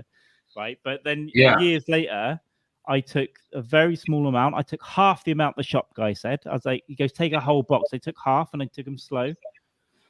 And I just had thoughts. And it's really cliched. But I was like, I felt that everyone and everything was like connected together. Like every living thing, like grass, people. We're all, and I was like, oh fuck, I was feeling the mushrooms, and then so I was like, just in my head, I was like asking it questions, and I was like, because I kind of knew I'd been writing for a while, just didn't get up on stage. Yeah. And I was like, I just went internally to the mushrooms. Should I do comedy? And just heard this big like whisper, like yes. Do it. Like, obviously coming from inside, I was like, it felt good. It's really cliched and stuff, but I was like, oh yeah. I've never done psychedelics, but as and when I do, I think one of the things I am going to be doing when I do it as well is, have you ever seen a film called Inside Out? It's a Pixar film. No, but I do want to. Mate, I am going to watch it on fucking shrooms. Have you ever heard about this film? I have heard about it, yeah. Yeah, mate, it's fucking one of the best films ever. It just takes place mainly in like, you know, the main character is a girl, and the whole thing takes place in her head. Mainly is about her emotions, happy, sad, good, bad, whatever. And all the emotions are fighting to say like, oh no, I want, you know, this is going to be a good day now. And the angry person's like, hang on, she's angry, blah, blah, blah. Mate, the whole fucking thing is like in her memory, and all these emotions all come into play, and you need to watch this shit. Don't say anything else about it. No, that's what I'm going to say. But Inside Out is a cartoon. It's fucking. Yeah, I heard of it, and I remember everyone talking about how good it was. If you fucking like, I remember thinking a long time ago. I remember watching thinking, if I was, I don't want to do hallucinogenics, I'm going to watch this. It's such a fucking beautiful film, and it goes into every aspect of your brain, your thought personality as well, of who you are. It's got everything in there. And if you watch that on fucking shrooms, you probably come out a fucking broken character, but a strong character. The next day in Amsterdam, I took the rest of the box inside the Van Gogh Museum, because apparently looking at the paintings is really cool. But me and my friend dropped them, and then they closed the museum. They go, the museum is closing in 10 minutes. So we're like, fuck. Mate. But I didn't have any visuals the first day. It was just thoughts. Yeah. And feelings. Walking back to the hotel, the trees by the river were going like, whoa. But that first time, Jamie, when I got fucked up on them years ago, reality was shifting. Like whole walls were going, like wobbling and shit for hours. Nice. That's if you have a good experience on any drug, it's all fucking good. I never I remember the first time I done fucking weed. It wasn't even smoking a spliff. It was doing a lung, kind of like a makeshift bong. And oh my God, it was incredible. And I didn't whitey. I didn't feel sick. I was absolutely fucking fine. And it was such a great fucking experience. And I've never had that fucking experience of weed since. There is a I'm not a massive weed. No, my friend sent me some edibles. A comedian posted them down to me during lockdown. 2 edibles, homemade. And my God, I had to lay down, and it was like I was having dreams, but it was really fucking real weird and vivid. Yeah. Vivid shit. Yeah. So Ari fucking really how you should feel. So he does a thing called Shroom Fest every year, which is the same time every year loads of people around the world take mushrooms. But if you go to this, I've sent you the link. He basically explains about mushrooms, how to take them, how many to take them, what to do, what not to do. But it's really good, like literally gives you loads of really, really, really good advice. Nice. Rompin' Randy. Nice. Shrooms. But yeah, basically, when you go in these smart shops in Amsterdam, they're actually truffles, not shrooms, because shrooms are illegal, but they use truffles, which is just the underground part. It's the same thing. Yeah, just so but they've got it's all well organized. You can go and speak to the guy behind the counter, and he'll go, "You want mild, heavy?" Last time he fucking lied to me though, and I didn't take many. He said these were mild, and I googled and they weren't fucking mild. But I was also really hungover and had to get a train to Brussels, so I was a bit paranoid. So I just had a couple and gave them away. But there's basically levels like here, like dolphins go up to like whatever heavier and heavier ones. Yeah. And what I want to do is start like going, okay, I had a half a box of dolphins last time. Next time I go, I'll have a whole box. Yeah. And then the next time I go, I'll try the next one up, but just take a few. But it's natural though, isn't it? It's fucking natural. Like this is the argument I get like with my with a certain person I know who smokes weed. Doesn't do any of the drugs, a little bit of booze now and again, smokes a bit of weed. But I've mentioned, I might do fucking shrooms one day. Oh, you can't do them. Why? Because because you don't know what you're going to get. It's natural. If you go to the right place and speak to the right person, you're going to get some good stuff. You can just chill the fuck out and go with the flow. What's the difference between shrooms and fucking smoking a joint? It's from the fucking ground. These are the ones that I did. These ones with dolphins on the front. Nice. And these are what he gave me the second time. He fucking lied to me. they're strong. What do you get them for? There was Amsterdam, was it? Yeah. So the first one I had was Amsterdam, and then I went about 3 years ago and did this. I meant to go last summer again, but the COVID. Well, I went to try and do comedy a couple of years ago, but couldn't get up. But I went up in Germany. But I met a really good lot of people there, so I know a place to go. But next time I go, it'll be the same. You can get to Amsterdam in an hour, Jamie. Yeah. It's fucking 80 quid. We should fucking just next year, we should just literally bump on a fucking... Amsterdam's a fun city, right? So you've got to do everything. You probably should get high. You probably should do some shrooms, and you probably should have a good old beer. But you've got to have a few days because you don't want to be too hungover if you do shrooms. Yeah. You want to be chill. Maybe do the shrooms first night. But it's a great city to just enjoy yourself. Yeah. But it's a really nice city as well. I know a couple of places out of the city that are cheaper, like nice pubs that do nice food and beer. And it's where the locals go rather than all the tourists. Yeah. I like a mix. I like the crazy shit and then some chilled out. And we can probably go and do a spot somewhere. Yeah, that's the fucking. I remember you said before they have a bit of comedy there as well, so you could just go there for for a weekend, do the shrooms and whatever, then just do a fucking gig. You might imagine fucking turning up right with a set in mind, doing some shrooms, then having a complete new fucking set then within. Yeah. Right? Just going to talk about fucking reality for 10 minutes. Yeah, man. I've done it all. None of this is real, man. Yeah. Turn like fucking Alex Jones. The next thing you know, fucking 10 years have gone by, you're back home in a fucking straitjacket, you're fucking dribbling from the mouth. The only way to wake up is to kill yourself. No. Huh? Yeah, the only way. Yeah. Get yourself. Oh, yeah. Suicide is painless, man. Theme from MASH. Do it now. Do it now. Speaking of which, it's a segue from theme tune to MASH because the Mandatory Preachers do a cover of that. We went to watch them in Cardiff on Monday. Keenan, the kids. Thing, right? Fucking amazing gig as always. But their fucking fight broke out, and this guy, it seemed to be like this. We was like centre-ish with my brother-in-law, his wife, and the two Minnie and Hayden were there as well. It got a bit too claustrophobic, got a bit warm, so we moved to like sort of like stage right area. It was more open space. You couldn't see too much, but obviously the sound was great. You could have a dance around, you could move around. It was great. Anyway, in front of us then there was a bit of bit of commotion. I just thought it was this guy pretending to play air guitar, bouncing into this fucking other guy and this woman. I thought they knew each other. And then the next thing you fucking know, fucking security was just pummeling in, and this fucking guy was pummeling punches down this other fucking poor kid's fucking head. It took like fucking 3 security to come over to try and pull him off, and then more security come over, and it was like fucking 6 or 7 fucking security there trying to grab this guy off, drag him away, and he come past through us then with like 6 people on him. And he was fucking throwing like Arnie in Commando, that kind of shit. Fucking, get off me! And mate, they had to fucking lunge into the fucking floor. He was on his face, he was on his back, he was on his side. They couldn't fucking control this fucking guy. And eventually they had literally carried him out. His arms were like bent behind his fucking back. I thought his shoulders were gonna pop out. And the fucking like a dog with rabies, this guy was froth out of his mouth.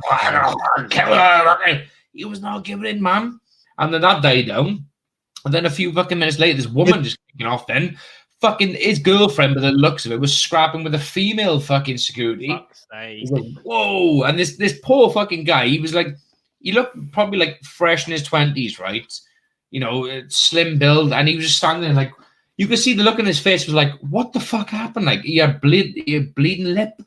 And he was standing there like, what the fuck happened? Why did he just attack me? Like, and you could see he was completely like confused about what had happened. Like, he didn't insinuate fuck all. He weren't acting like a cunt. I'm going to kill you, bro. He was just fucking standing there like, what the fuck did I do? And did the band notice?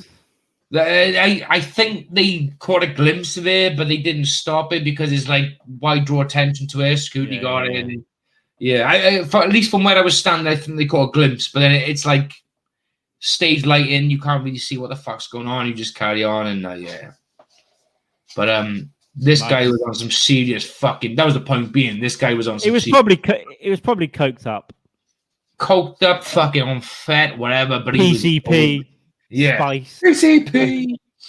It would have been good if the Mannix literally went into PCP though. That would have been brill. But yeah, he's fucked up. This guy, cunt. Yeah, that's fuck fighting, dude. It's like, come on, let's have a drink and have a nice time at this point. What are you doing? Yeah, have a Coke and a smile and shut the fuck up. Yeah, but yeah, they'll kick off once in a while. They do. But yeah, no, it's nice. It's good. I can't wait to get back to gigs and stuff. I'm going to start looking at tickets soon, seeing what's coming up all over, really. Yeah. What's going on. Back to fucking normal-ish. And I'm not going to write this year off completely as being, don't do many gigs. I got to get gigs when I can now, where I can, but I'll see what happens. If you set up this mic, right, you've got a guaranteed gig twice a month. Yeah, it's somewhere you can make it what you want it to be, and just fucking you can do whatever you want there. You could get someone else to host it, and you could do 10 minutes one night. You can go up and do 5 here and there, or a bit longer at the beginning, or the end, whatever it feels. So you get like you said, Louis Gomez route there. Just fucking do your thing, make your own fucking night. You know, do your fucking self. And yeah, I can get to Cardiff now and again. I don't fucking drive myself, so it's like relying on other people to go further afield. But yeah, do your own fucking thing. And every now and again, maybe get a fucking film. Get a few other comics in there as well who are happy to do longer sets and maybe charge a few £1 or £2 on the door, but for like a bucket split or some shit. Even if it's not for me, financially, just even if you can entice 1 or 2 other comics in to say, bucket split between you lot, and I just, whatever. Yeah, nothing wrong with a bucket split. And you can even get at some point, because less people carry cash, you can even get these little card readers now for cheap. Yeah. I'm going to have to look into that for something as well. But yeah, people are normally willing to donate something, and you say you don't have to make big money, but you can help with what you need to do. Of course, yeah. But I think I'll give it let's just say I start now in 2 weeks' time when the dust settles in this house and whatever. I probably won't do anything financially wise until fucking back, end of this year, early next year. Maybe just literally iron out all the details for now, get everything fucking done properly. I'll then get to a point where you can think, you can ask people to chuck in a couple of quid then. Yeah, get your feet under it or get it going. Yeah. You should Sounds good. Sounds good. Yeah, for sure. Let me know when it's going on and figure it out. Go and have Bring some a fun. few fucking cronies as well. And if there's a gig, they will come. They people are desperate now, so as long as people know about it. Yeah, of course. And is it changed from just the usual Cardiff settings as well? You know what I mean? It's not a million miles away. You're talking 15 miles away from Cardiff. You know, you're talking about a fucking. I mean, that time it's not going to be any traffic as well. It's going to be a fucking straight, solid, 20 minutes fucking tops in the car that time of night as well. There's not going to be any fucking problems there and back. You're talking like 40-minute round trip into Cardiff. Depends on where you live, but you know. It's fine. People travel much further than that. Comics would definitely be up for it. Some of it fucking different as well. And they're a nice group of people there as well. You got good landlords, good landlady. They're fine. They're great. It's they're happy just to see a bit of revenue come into the fucking place, and they spend their own a lot of money as well the last year and a half just doing the place up. You know, so they're gonna want some. Yeah, I'll come and check it out. Get some beers and get a little buzz going and start saying weird shit. Just talk shit and get it fucking done. Hell yes. And then I got to use that platform as a way to work, iron out some material I've had written down for the last year and a half, even longer actually, stuff that I never tried and tested before. And I'm gonna try and work on a quote unquote comedy special, like 20 minutes fucking tops, even if it is like just something just to work towards, you know. Yeah, just have something to focus on. Get going. Yeah, at some point I'll do something as well. I want to get another year or two going to Edinburgh or something. Eventually, do my own thing. I get a longer. Next year, I want to try and get longer time on stage. Try and do some 15 minutes. Try and build it up slowly. But yeah, at some point Edinburgh next year. Yeah. That's something to fucking do for. I'm getting comfortable with 10 minutes now, and I'm I just need to work on my memorization because I got my notepad and stuff. I want to not have that. Do you know what I mean? I need to be able to fucking remember my set. It's like, try and work on that. And then next year, try and get another 10. And then at some point, try and get some 15-minute sets and see what I can do. But we should definitely try and maybe Edinburgh fucking Fringe. Maybe see if there's a couple of like-minded people who are into it, and then we can just try and figure something out. As in, go there and set up your own gigs and whatever. But just I'm thinking about it. So I hopefully, possibly next year, I've got a venue because I've got a venue, but the venue that I did it last year, it's free to get. You just need to give a bit of commission to the venue of what you make. But fair. As long as I don't. The guy that gave me the opportunity this year, as long as it doesn't go on at the same time as him, he's happy. Okay. So it's like, I can maybe get the room for 90 minutes and put on an hour show. You've got to help set it up and get people in and all that stuff. And you have to try and get people there because next year it's going to be tougher because everyone's going to be back. So it's going to be harder to get everyone to your show because this year everywhere was sold out. But you just got to work, try your best. But I'm thinking of doing something like that, but a group show. So it's like, a group of comics, and then it'll rotate. So if I go up there for 10 days, I'll do every night, and then some people might be up there for 3 days or 2 days. And just try and rotate people around. Or I know some comics up there now as well. So you just, and then you can get on other people's shows as well. If so, it's definitely worth it. So I need to start looking at that. I don't know what the timetable is, but I think you've got to try and get a venue by like March. You can get them late. This year they could get them late, but they've got a whole website and there's a series of videos on how to put on a show and stuff. It's really good. But I'll have to try and look at the timeline again to see what they're doing for next year. You have to get stuff done by a certain time, and it has to be an approved venue and all that. But you just have to follow a few rules and stuff. But if they basically this is a sports bar. On the other side, I don't know if you've ever been to Edinburgh, but it's never been. Oh, it's a beautiful fucking city, mate, and it's fun. You can you can do anything there. Pubs, bands, music, comedy, late nights, whatever. It's in a back room of a sports bar with a big curtain, like a reasonable sized room. This one venue I'm thinking of, and then if I can get that for an hour, early evening, and just get and then we'll just do a group show because I've got 2 or 3 people that are interested anyway. Great. And I'll try and go up there for a bit longer just because I want I think I'll be able to, and it'll be nice to have a nice little run. And then anyone else that wants to come up for a day or 2 or 3, just come and do a spot and see what happens. Yeah. But even if it's just fucking popping up and just like, even if there's like no spot available, you just pop it just to fucking for a weekend and just get a train up and a train back. You know, it's fucking something to. Yeah, it's such a good fucking feeling up there. It is. If it's back properly next year, it will be fucking rammed across the city. Like just getting around is annoying. But yeah, I think there's an opportunity. It might be a bit quieter than normal next year, but if once the Americans come back, it'll, more tourism and stuff. Yeah, no, it's worth it for sure. And there's other festivals as well. There's Leicester, there's Brighton, Birmingham. They've all got little festivals going on. Yeah, there's always fucking festivals going on. There's always some shit fucking going down. Put on your own festival, right? Oh, we poured a drink at the same time there. Gay. Guilty. Ooh. Run your own festival and charge 60 pence fucking for the charity, and then send that to Valindra. Well, that's what Legion of Skanks did. They set up Skankfest. Yeah, Skankfest. Yeah, there's fucking Stano raved about fucking Skankfest like a couple of years ago, and years ago they had Louis C.K. back, and it went viral. This clip, and of course, all the problematic people came out like, "How could you have?" And then, but the Legion of Skanks left this venue because the venue turned on them. In reality, on the day, the staff went wild. It's on video. Everyone loved the fact that he was there.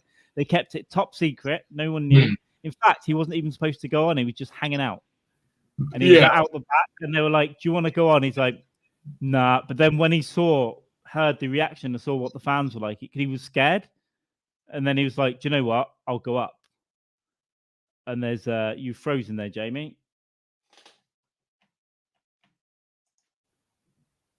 We back? Oh, there we go. You just froze a bit there, mate. Yeah, cut off as well. He went completely fucking dead for a sec. Yeah, it could have been my. I don't give a fuck about playing videos. I will pivot. Yeah, so basically he got a standing ovation because no one knew. Like the staff didn't know, the comics didn't know.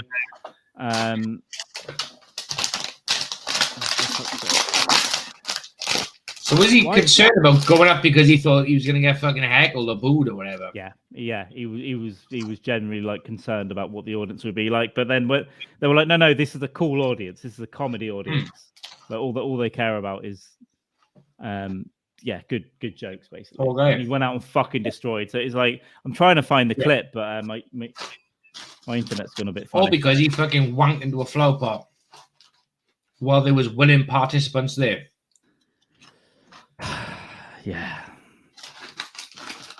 Yeah. Oh, fucking! I don't want to. I probably can't play a TMZ. Why has TMZ got hold of it? I'm just gonna play it. Fuck them. Good. Fuck YouTube. Sweet Gene Vincent. So here we go. Let me bring this in. 1 second. Come on, you bastard. Yeah, I think it's my laptop's giving up the ghost a bit here. Tiny little room. Wow. Can you hear that? No. Okay, give me a fucking let me try this. I think I've got a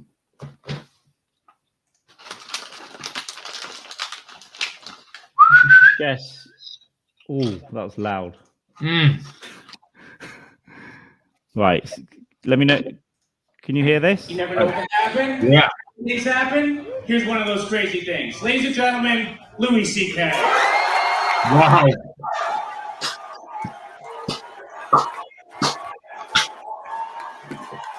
Rightly fucking so.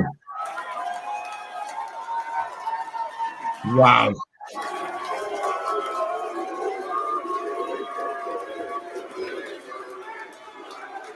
Nice.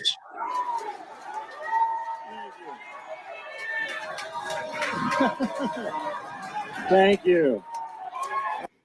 Like how crazy must it have been to be in that room as well? Yeah. That must have been fucking for him. phenomenal. He must have been thinking. They're chanting his name, fucking cheering him. He's like, okay, I'll come back to comedy. Yeah. So he's been doing a lot of small shows. He's been doing like not open mics, but backyard shows. Joe List, I don't know if you know who he is. He opens for him all the time. He's taking Annie Lederman up with him sometimes. And he'll just turn up in a car full of people like with Big J and stuff and go and do a random gig in a field. Yeah. But he's been really enjoying it. But he's full tour next year. He's coming to the UK, I think. Nice. That's the fucking one we should watch. Yep. I'm gonna watch. Fucking great. Yep. I don't give a fuck. I will get tickets somehow if he comes over here. Yeah. Dave Chappelle tickets were like fucking £100+ I was like, whoa. Yeah, they've been fucking done. I looked at it. Some of them were going for $250 and stuff. I think they've been got by scalpers and stuff. What I might still do. I don't know if is it next week.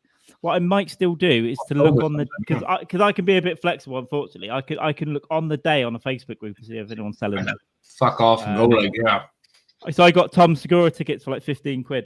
Uh-oh. Because someone was selling on the day. I just went and met him in a restaurant in Hammersmith. Got my tickets. Safe. Hammersmith Polly. Nice. Yeah. Bit of the Apollo. It's called the Eventim Apollo now, but I still call it the Hammersmith Apollo. Yeah. Hammersmith Apollo. I think that's where my Stanhope tickets are for, actually. Oh, okay. Yeah, I met you watch them in London. I got Cardiff. I think St. David's is going to be a bit of a poor atmosphere. I don't know why it just doesn't seem right for a stand-up crowd. Well, it was great in the Glee because it's so small. Yeah. And I knew the staff, so I said, give me a good seat. And I was right near the front, like literally 10 feet from Stanhope. It was just phenomenal gig. But yeah, maybe. But you never know. I think he did a couple of big ones last year and they were good. I'd prefer him to see him in a seedy little fucking dive bar, right? That's where you want to see Stanhope. Did you see that gig that but you got to go to the gig you put online? So it talks about in the podcast. He's at a window, like he's in a window of a restaurant, like behind him. He's on this tiny little, like 2-foot stage. Nice, just a fucking old dive bar somewhere in the fucking States, like. But you gotta, like, he's not gonna go anywhere around the fucking world and just jump into a seedy dive bar. He's got to be like financially worth it if he comes. He's got to financially get some, like, you know, you got to regain the cost. And he's a recluse and he doesn't like going out and about in the UK. He just stays in his hotel room and smokes. So locks in his fucking hotel room. Yeah, but I think watching him in the States in one of those seedy bars would be fucking phenomenal. It would be when he does his on his pre-tour, because he always does the initial tour. He goes to shitholes deliberately, right? Yeah, and he takes like fucking Andy Andres, Brett Erickson, Christine Levine, and they meet him up wherever he's around. And Junior Stopka and all the crazies. Junior Stopka and all the fucking nutcases, and they're the gigs to fucking watch. But then he does these, and does these bigger shows then on his fucking world tours and stuff. And why not? You got to recover the costs. You know what I mean? You got to get your money back. It's all good, but I need to see him live again. So, him, Louis, they're must-buy tickets for me. Yeah. Especially Louis. I might only see him once, you know what I mean? Because I don't know when he's coming here. It's like, I missed him last time. Then he had all the problems. I gotta take a pee. Go take a pee. Let me take a pee. Go take a pee. Ladies and gentlemen, you are listening and watching to Refreshingly Non-Epstein. Self-promotion, Carl. Please hit the subscribe. Like and share, and if you're watching this, hit the subscribe button. That's what you got to do. You don't have to say watch it again. Just hit the subscribe button. Helps me out. Like and share. Tell your dirtiest friends. And again, if you're a comedian, you want to come on, give me a message. Carl_man on Twitter, the Carl Man Instagram. It's fun. We have a laugh. All good. So go and check out some back episodes. Last week we had Greg Winfield and George Willoughby as well. And I'm going to make more of an effort on this now. So we'll see. We'll see what we can do. Try and grow it a little bit. Just want to talk comedy and bullshit and drink, maybe. Just have a little bit of fun. Get some kind of shouting from Jamie. But yeah, subscribe. Leave a comment, whatever. Get in touch. non-epstein@gmail.com as well. You can email us. Let me know. I'm going to start reaching out to more people, I think. Actually, I did drunkenly last night, which is how I got Greg on again, just to drink 100 beers and start messaging people. So I think I got a few yeses in the bank. But yeah, next I'll tell you about a little trip. I got to remember I can't stop talking because dead air is bad air. I have got a ring light like a TikToker, but I am a TikToker. I'm not doing any of the dances though, right? Just not. It's not, you know, can't even remember what I was going to say. I have stopped sweating. It's just very glaring. I think the lighting's better when I'm back here, but then you can't hear me as well. So listen, if you sat through me rambling while Jamie's got his cock in his hand, not together. There's none of that going on. Although it is okay. It is 2021. I'm on my third brew dog. Might get another one. I finally got a background. Obviously, I got a £13 space tapestry for my UFO podcast, but it's going to do for all of it and a nice little mic stand. So that's what this is. But it'll do for comedy as well, yeah. So, God, this is taking a while now. I need to go and get a beer as well. So all this chatting shit until Jamie comes back. Here comes Jamie. I just came on someone's back. Why not? We've all done it, right? Am I right? Yeah. Don't leave me hanging. Hey, baby. Yeah, no, I can't. I've had a thought about a couple of things that have happened in my youth. I'm not going to talk about it. Flashbacks and comebacks. Talk about it. Tell us. Nah, it's problematic. Therapy. It's fucking therapy shit. But I think it has a couple of funny things though. With my first serious girlfriend, I pretended I lived with her in like halls of residence at uni, so when we were super young. Yeah. And I one night I was bored, so I spent hours building up to this thing that I couldn't talk about, but I'm a little bit upset, but I'm not sure, and I'm not sure how she was building her up. Oh, you can tell me for like hours, and then I told her I thought I was gay. Nice. I was crying, Jamie. I was crying. This was high level. so at that time, so you was like, am I gay? Am I not? Like the whole 3 hours leading up to it. Yeah, I was like, nice. I think I might. I really like you, and I love you actually, but you know, I think I'm gay. And I was to cry. I made myself cry. I don't know how. I was like, I think I like you, man. And I packed up all my stuff into a suitcase at 3 o'clock in the morning. Right? And I wheeled it down the corridor. Yeah. And then I did a David Brent as she's crying, I'm crying, but she's happy for me because I've come out and you know. And I turned around and went David Brent. It was like little joke there. Oh, fuck yeah. How the fuck did she react? I can't remember, but I don't know. Probably not good. Nice. That's class. Another one I had with the next girlfriend. I pretended I couldn't tie my shoelaces. And again, I built it up and I was like, I'm really embarrassed, you know. I'm so ashamed. I can't do them up. Jamie, I had her bending over and doing my shoelaces up for about 2 days. A low piece. Yeah. That's like hilarious. I was like, can you help me? You let her believe you could do your fucking shoelaces, class. You know. Fuck, that's brilliant. But the gay one tops out. That's I'm really proud of that. It's a long time ago, but yeah. The gay one's a good one. That's the proper like long haul fucking. That's like the long con, isn't it? Con artists call it the long con. you commit to the bit, like the real hustle. Yes.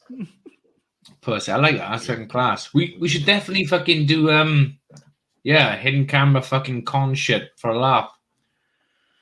Yeah, and I'm super keen to do a tour, a walking tour, a bus tour, whatever it is. A walking tour of a wedding or a graveyard or some shit. Yeah. This is why a bus or a boat tour is good because you get a fucking mic, and you can just fucking go. You can just go.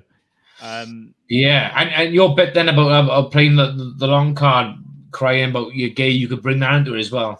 You could just start randomly crying on a bus. Yeah. Oh my god! Again, married next week. I'll come out. I'll come out as trans. Yeah, come on as bike. I'll come out as fucking bike curious. Nice. I like that. There we go. We're getting all these plans. What was the other thing? We thought of a TV show before, didn't we? Which is like, was it like a dark version of something? Oh, Peter fucking Pan, wasn't it? Was it Peter Pan? Yeah. Yeah, Peter Pan. Yeah. What was the premise? Like, there's consequences to basically going, traveling to a different dimension and fucking at the time. Yeah. And there's so Captain Hook basically, something years ago.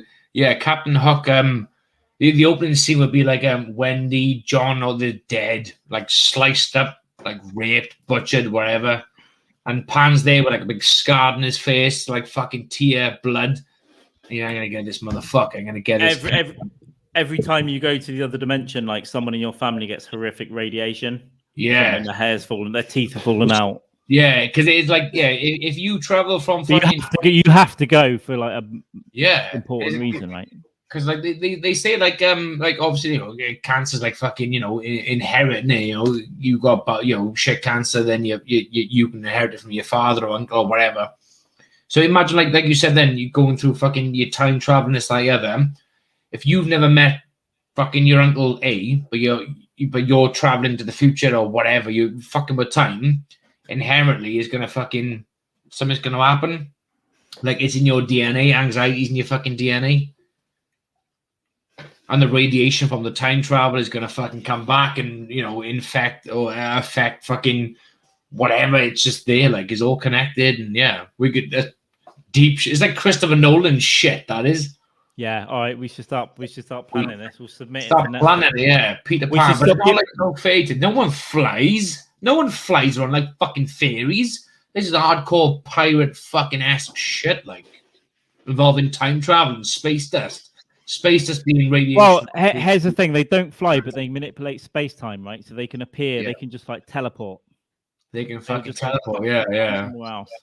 But we gotta get rid of Wendy and the boys and all that. We gotta like get them raped. We gotta get them killed. They're done. They're finished. We gotta create the anger fucking level. Do you know what I mean? We gotta create serious rage within. It's the John Wick dog moment, isn't it? It's like that's what the John Wick dog moment. So it's like a cross between Hook and like Death Wish or whatever. It is a serious. But it's gotta come like. But with a mixture of like the butterfly effect, you know what I mean? There's got to be an aspect of like fucking. I got to go back to this point in time now. So we'll get into all the theoretical physics, like multi-dimensionality, quantum mechanics. Tinkerbell holds the key to time travel, like, and she doesn't even know it, but it's embedded in her DNA from fucking some whatever. Like it's just there, like if fairy dust is space dust, and they bottle it up. Oof, and the Indians. The Redskins are there. They're like fucking the Redskins. They're the philosophical ones. They know. They're like, we know this shit. We got it. Generation. So there's another thing I really want to do as well. I'm not going to say too much, but I want to do like a little web series, like a little like film something properly. Like maybe even I don't know, figure out how to make it look good. You get it like colored. You get it fucking professionally done, like proper music and stuff. There's another comic I know, Dave Jeffries. He's pretty dark, and I want to do something with him and Fred and Rose West, or specifically around like maybe like their ghosts or something, like some weird. I want it to be weird and funny. Yeah. So I think maybe weird, wouldn't it? Well, I'm going to try and write that with him and get maybe like a pilot thing done, and then we should do it. We should do something else on there as well. Something really like twisted but funny. Fred Rose West. Hey, great couple. Have you ever watched? Go on. That Australian fucking. You see that some Australian TV show? They had a call in and they were like, "Oh, we've had a request to give a congratulations on the 20th anniversary, Fred and Rose West." Some shit like that. It was a picture of Fred and Rose West. Oh, look how happy they look. It was like, wow. They got the other day. It's like the Australian host as well. Oh, my mum and dad got married here's their wedding picture from the 70s. Oh, but they nearly say, I bet your parents want to kill you. It's like, yeah. They did. It's a class. I love shit like that. I do. It's hilarious. Wild shit. The West, eh? They were over in Wales, weren't they, looking for more bodies and stuff? They reckon there's a lot more. They reckon there's fucking dozens more than they confessed. Yeah, when I was looking into it, he was in Scotland for a while, right? Yeah. And there were a couple of little stories about him getting creepy around women up there. So no one just goes from nothing to doing what he did. There'd be a build up over years, right? Yeah, of course, yeah. A long fucking build. Yeah, you just wake up one morning and think, do you know what? I'm gonna murder someone today. He was working all over the UK, right? In a car. There's no CCTV in the 70s. No. Right, you can just do what you want. There's no DNA testing. You don't have a driver's license. Just fucking jump in a fucking van and fucking go for it. Like, the driver's license didn't even have a photo on it. It was just a bit of paper. There's my license. Yeah, a bit of fucking paper. Yeah, he was all on the fuck. Do you know what? Great builder. See what we want to see about fucking Fred West. Great fucking. He worked in a house near my mum and dad because they found on the wall, like he signed the plaster under the wallpaper when they were redecorating. It was like Fred West 1977 or whatever it was. God. There might be a couple of different walls. Your parents found that? It was somewhere in the next town over, like it made papers and stuff. Yeah. Oh, Fred West, 1970 shit, man. That's a piece of history. That was a great man. A great man was here, 1977. My sister got our kids to make Fred West doormats. So in winter they live in the country and that they used to light this plastic sheeting over the carpet so the muddy boots didn't fuck it up. Yeah. But they made Fred West mats, so the kids draw pictures of kids, and then my sister slid them under the see-through mat. So they fucking hell. Shit. Do you think I reckon Fritzl paid for his skills, Fred West's building skills, because no way Fritzl could have done that on his own. One achievement. The wife knew nothing about it for 20 years. No proven. Yeah, what's keeping the blast furnace going, you grandkid? What was that? Sorry, love. What? They should do a Netflix documentary on him as well, because that's another good case that would benefit from like cool drone shots and stuff. And yeah, but Carl, you say that, but there's so many superhero films out these days. No one wants any more. Do you know what I mean?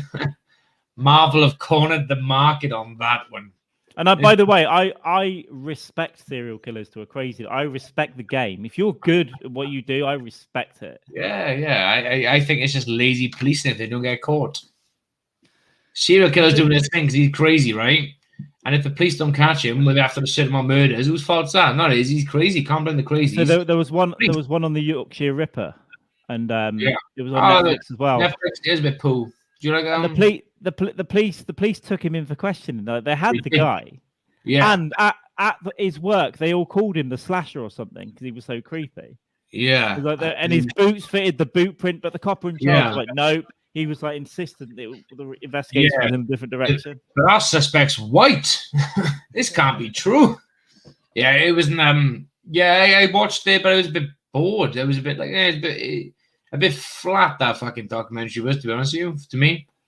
I like him. I just addicted to true crime, so I just hoover it all up. Yeah, no, I mop that shit up all the fucking time as well. I just think I was watching it. I was a bit like, it's not as appealing as the Bundy shit, like, but it was okay. Sword and Scale's good. It's Chad Shank actually got me into that because he used to talk about it. Sword and Scale, right? It's a podcast. The host is a bit of a trumper, and he's a bit, he can be a bit of a dick sometimes, but it's a really good podcast. They have all the 911 calls, all the interviews, and he has dramatic music, and he builds the story. There's one episode where they get a load of paedophile cannibals, eat kids and fuck them, and they dug up the old AOL. They dug up their AOL chat history, right? Yeah. And these paedophile cannibals. Back in the day. The whole episode, they have it in computerized voices, like 8-year-old voices. 8-year-old children are easy to catch. Catch a fat one. You can punch them in the stomach and put them in your van. And then they're talking. So the whole episode is done with these computer voices. It's really good. It's creepy. And they talk about how to cook the kids, like what part to eat first. What the fuck? Yeah. That's fucking insane. Episode 21, Sword and Scale. Fuck it, no. That's fucking bad shit, man. That's fucking crazy.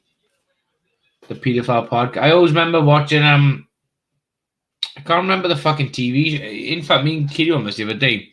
Remember on BBC Two years ago there was a cartoon type thing. It was Mr. Space Hopper. Mr. Space Hopper. I didn't do it. It was the Space Hopper. So someone would turn up dead. Someone would get fucking murdered, and some guy got arrested for it. But it wasn't actually him. It was his orange space hopper was the serial killer. And it was like weird as fuck. But there was this one sketch they had on there whereby a guy turned up in a park bench with an anorak on, sat down like, and another old guy turned up with an anorak on, same sort of giggle, and they looked at each other, and they were both pedophiles because they both met each other online. It was fucking great. I can't remember what the fucking show's called though. It's fucking brilliant. Well, there's the Black Mirror episode with the pedos is really good. Yeah. Oh, the fucking that's with the drone in it. The kid, and they're getting blackmailed, right? And you don't know what it's about till right at the end. Yeah, because you just think he's an autistic kid, and you think, oh, he's watching a bit of porn, or fucking poor guy, leave him alone. And they get in the woods, and that's what is when the other guy says to him, no, you got caught watching it too, did you? He's like, fuck. Yeah, we've got to fight. They have to fight to the death, don't they? It's such a good episode. Because what's his name? Rob Simon Jerome from Rob Simon Jerome was in there, wasn't he? Rob Simon Jerome. He was in Game of Thrones as well. What's it? Whatever the fuck his name is. But he was because he was caught fucking around with his wife, really. But every person had a part to play, didn't they, in getting these two together in the woods to fight to the fucking death. But yeah, it was a good show. That was a good episode. I'm just making a note of the Dark Peter Pan and the web series. I want to actually make a note. Phenomenal. And we need to figure out what we're going to give a tour of. To tourist. we got I think, do you know what? It's a good one. Caerphilly Castle. Come to Caerphilly, mate, right? There's a huge castle here, Carl, called Caerphilly Castle. Yes, I've been round it. I haven't been in it. I've been round it. What we should do is get in there, pay a couple of quid, but dress smart as well. Try and get non logos of Caerphilly Castle. So when you're in the castle, you can meet and greet people by the stairwells and say, would you like the, free of charge this time round, but if you come again, there will be a charge. Yeah. But take people to the stairwells and just make out things. I mean, we could do that. Pay to get in. This is the room where multiple people were raped. Yeah. They say the ghost still haunt.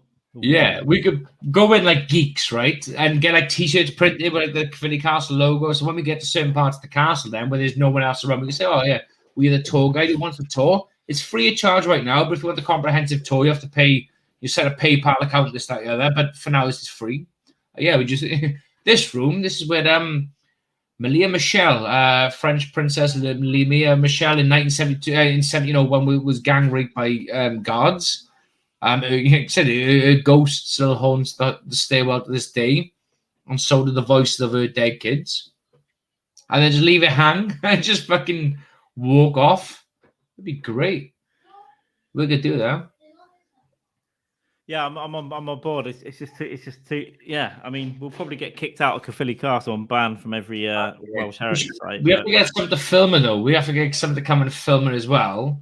This is we could rock up like documentarians, we are here. We're historians. We're doing a documentary on proper sound. We'll get proper sound mic'd up and stuff, and just we're going to charge you Caerphilly Castle. We want to do this as that could do really well online. Just edit it all up, clip it up, and just put out like a 20-minute, 15-minute clip of like just being ridiculous to people. Yeah, and interview the front desk as well. Get there, literally be like, this is going to be free. Arrange it like weeks in advance or whatever. Get it all filmed, get it all good to go. Interview the front desk, and then take it through the what the fuck they call it, the shop, the gift shop at the end, and make out this stick of rock. It looks modern, but it was actually made in 1842. It was made by fucking John St. Pierre, friend, patron saint of abortion, and just shit like that. It was used as a dildo by the lady of the house. A dildo, yeah. We could just literally just pass around for like so long it takes before people click on and just like you gotta go like. How fun would that be? But you got to do your research about the castle. You got to go through it and write stuff, pre-write stuff, and then you can make shit up as well. But just have fun. Yeah, know your history. So someone asks you a question, you can just refer to your pocket. 1784. 1784, yeah. Which incidentally is a year before the baby feast of 1785. Yeah. The famous Caerphilly baby feast where everyone ate babies. Yeah, everyone ate babies is common because there was a food famine, so everyone had to eat babies, and the baby boom was encouraged because you needed more food, protein as well. Afterbirth was like a delicacy, so we would feed afterbirth to the homeless to keep their energy levels high as well. Placenta was something that was of a delicacy also, so certain aristocracy kept the placenta for their own, but we fed a bit as well to the homeless because we need to keep the numbers up. We call it Welsh pizza. We do call it Welsh pizza. Yeah, that's exactly what it is. You have gravy on it. You do. That's exactly what it was. That's exactly what. And that's the reason why you put gravy on your Sunday roast in Wales now, because it's a homage to back in the day of the baby feast. It's back in the day. It was a good time. Good. Simpler time. Legs. And you know what? If Caerphilly Castle gets boring, you just do something else as well. Exactly. Yeah, we just go to Greg's. But yeah, do you know what? I'm gonna message Caerphilly Castle. I'm gonna see what the permits are like to get shit in there filming. Right, we'll do it. Sounds good. Yeah, get some proper. Cause I want to make some decent stuff. Like the looks good, sounds good. Yeah. But we can't just giggle or laugh. We just be like straight as a fucking. Got to try and keep it as straight as you can. Yeah. That's the only problem is like making each other laugh. It's like because you've that's the problem. Yeah. Saying something outrageous, but you can just try and hold it together. Yeah. What we'll do as well, before we do the actual the filming, we'll walk around as well, just have a piss, get used to the castle as well. Do you know what I mean? Oh yeah, at least spend a couple of hours in there getting right around it. Yeah. And what we'll do as well, randomly now and again, is just get a little hip flask of whiskey and just like turn around, like sip on the job, and just get more and more like not drunk but tipsy as the night goes on. What about crazy like towards the end get some like flour for fake cocaine and stuff and just go anyway. Yeah. This bitch. Woo! Yeah.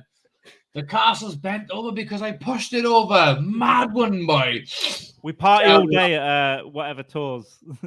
Yeah. We'll have to make up a name as well. JC Tours. We party all day. We just getting through the day. Yeah. We just, it's not about fucking hand-to-mouth living. This is like, is a passion, man. This is what we believe in. You know what I'm saying? Would you like a mushroom? No, they're extra. Merch. Take it to the merch shop. Get them to give us the money. We'll say, oh yeah, buy merch, whatever. I'll give you the money. I'll go there. I'll get a discount for you. Pocket the fucking cash and just let them walk out with key rings and shit. It'd be great. That's thievery. So I'm not sure that. We'll give the money back. Don't worry about that. We'll pay the money back. Just make it look good. Do you know what I mean? Put it in your pocket. I'll sort it out on the side. But obviously give the money to the reception when they have gone as well. Make it look fun. It'd be great. I think that could be a fun day out like in the spring or something. Yeah. Absolutely fine. What we could do as well, I'll get a couple of people I know from the area who are happy to dress up as like ghosts and just walk past. Ooh, oh look, there she is, Marie Antoinette. Yeah. Just randomly in the background. Well, we've come up with things to do to stop ourselves killing ourselves for another 6 months. So. Yeah. Perfect. Suicide is painless, baby. Nice. Yeah, we should probably wrap this up soon because I'm fucking knackered. I am knackered. The wife's home soon. I got to start cooking some grubberinos as well. That sounds good. Yeah, I'm going to finish my half-cooked chips, but then I've got flaming hot jumbo Wotsits, and these are phenomenal. You dirty fucking slag. But yeah, well, I'm happy to wrap up whenever you're happy to wrap up before you slap it. Couple more minutes. I'm out beer, but this will do me for booze today. Yeah, I feel a bit rough. Yeah, that's cool. Yeah, when we're done, I'm gonna get the old feast on for the wife when she gets home from work. And what a lovely husband. Jamie Dykes 5, Manic _5 everywhere. We are check out minddog.tv, both our episodes, or all of Jamie's and one of mine. I'll definitely go back on there. Yeah, but we should do it together. Yeah, You'll have a That song. might be fun. Yeah. 3-way. Why not? Sexy times, eh? But yeah, let's get going. Let's do more shit. Let's wrap up the podcast then. And thank you for being refreshingly non-Epstein. Any parting words? Well, Prince Andrew was served his papers. I think we should give him a break. He's not getting any younger. His poor mother, you know what I mean? Her heart and shit. Give the guy a break, like, you know what I mean? Epstein's dead, like Bill Gates said. Epstein's dead. What are you going to do? Who cares then? Stop Who looking. cares? Stop looking over here. Stop looking I mean, over here. Epstein's dead. Epstein's dead. This has not been professionally on Epstein, and Epstein is dead, but he was murdered by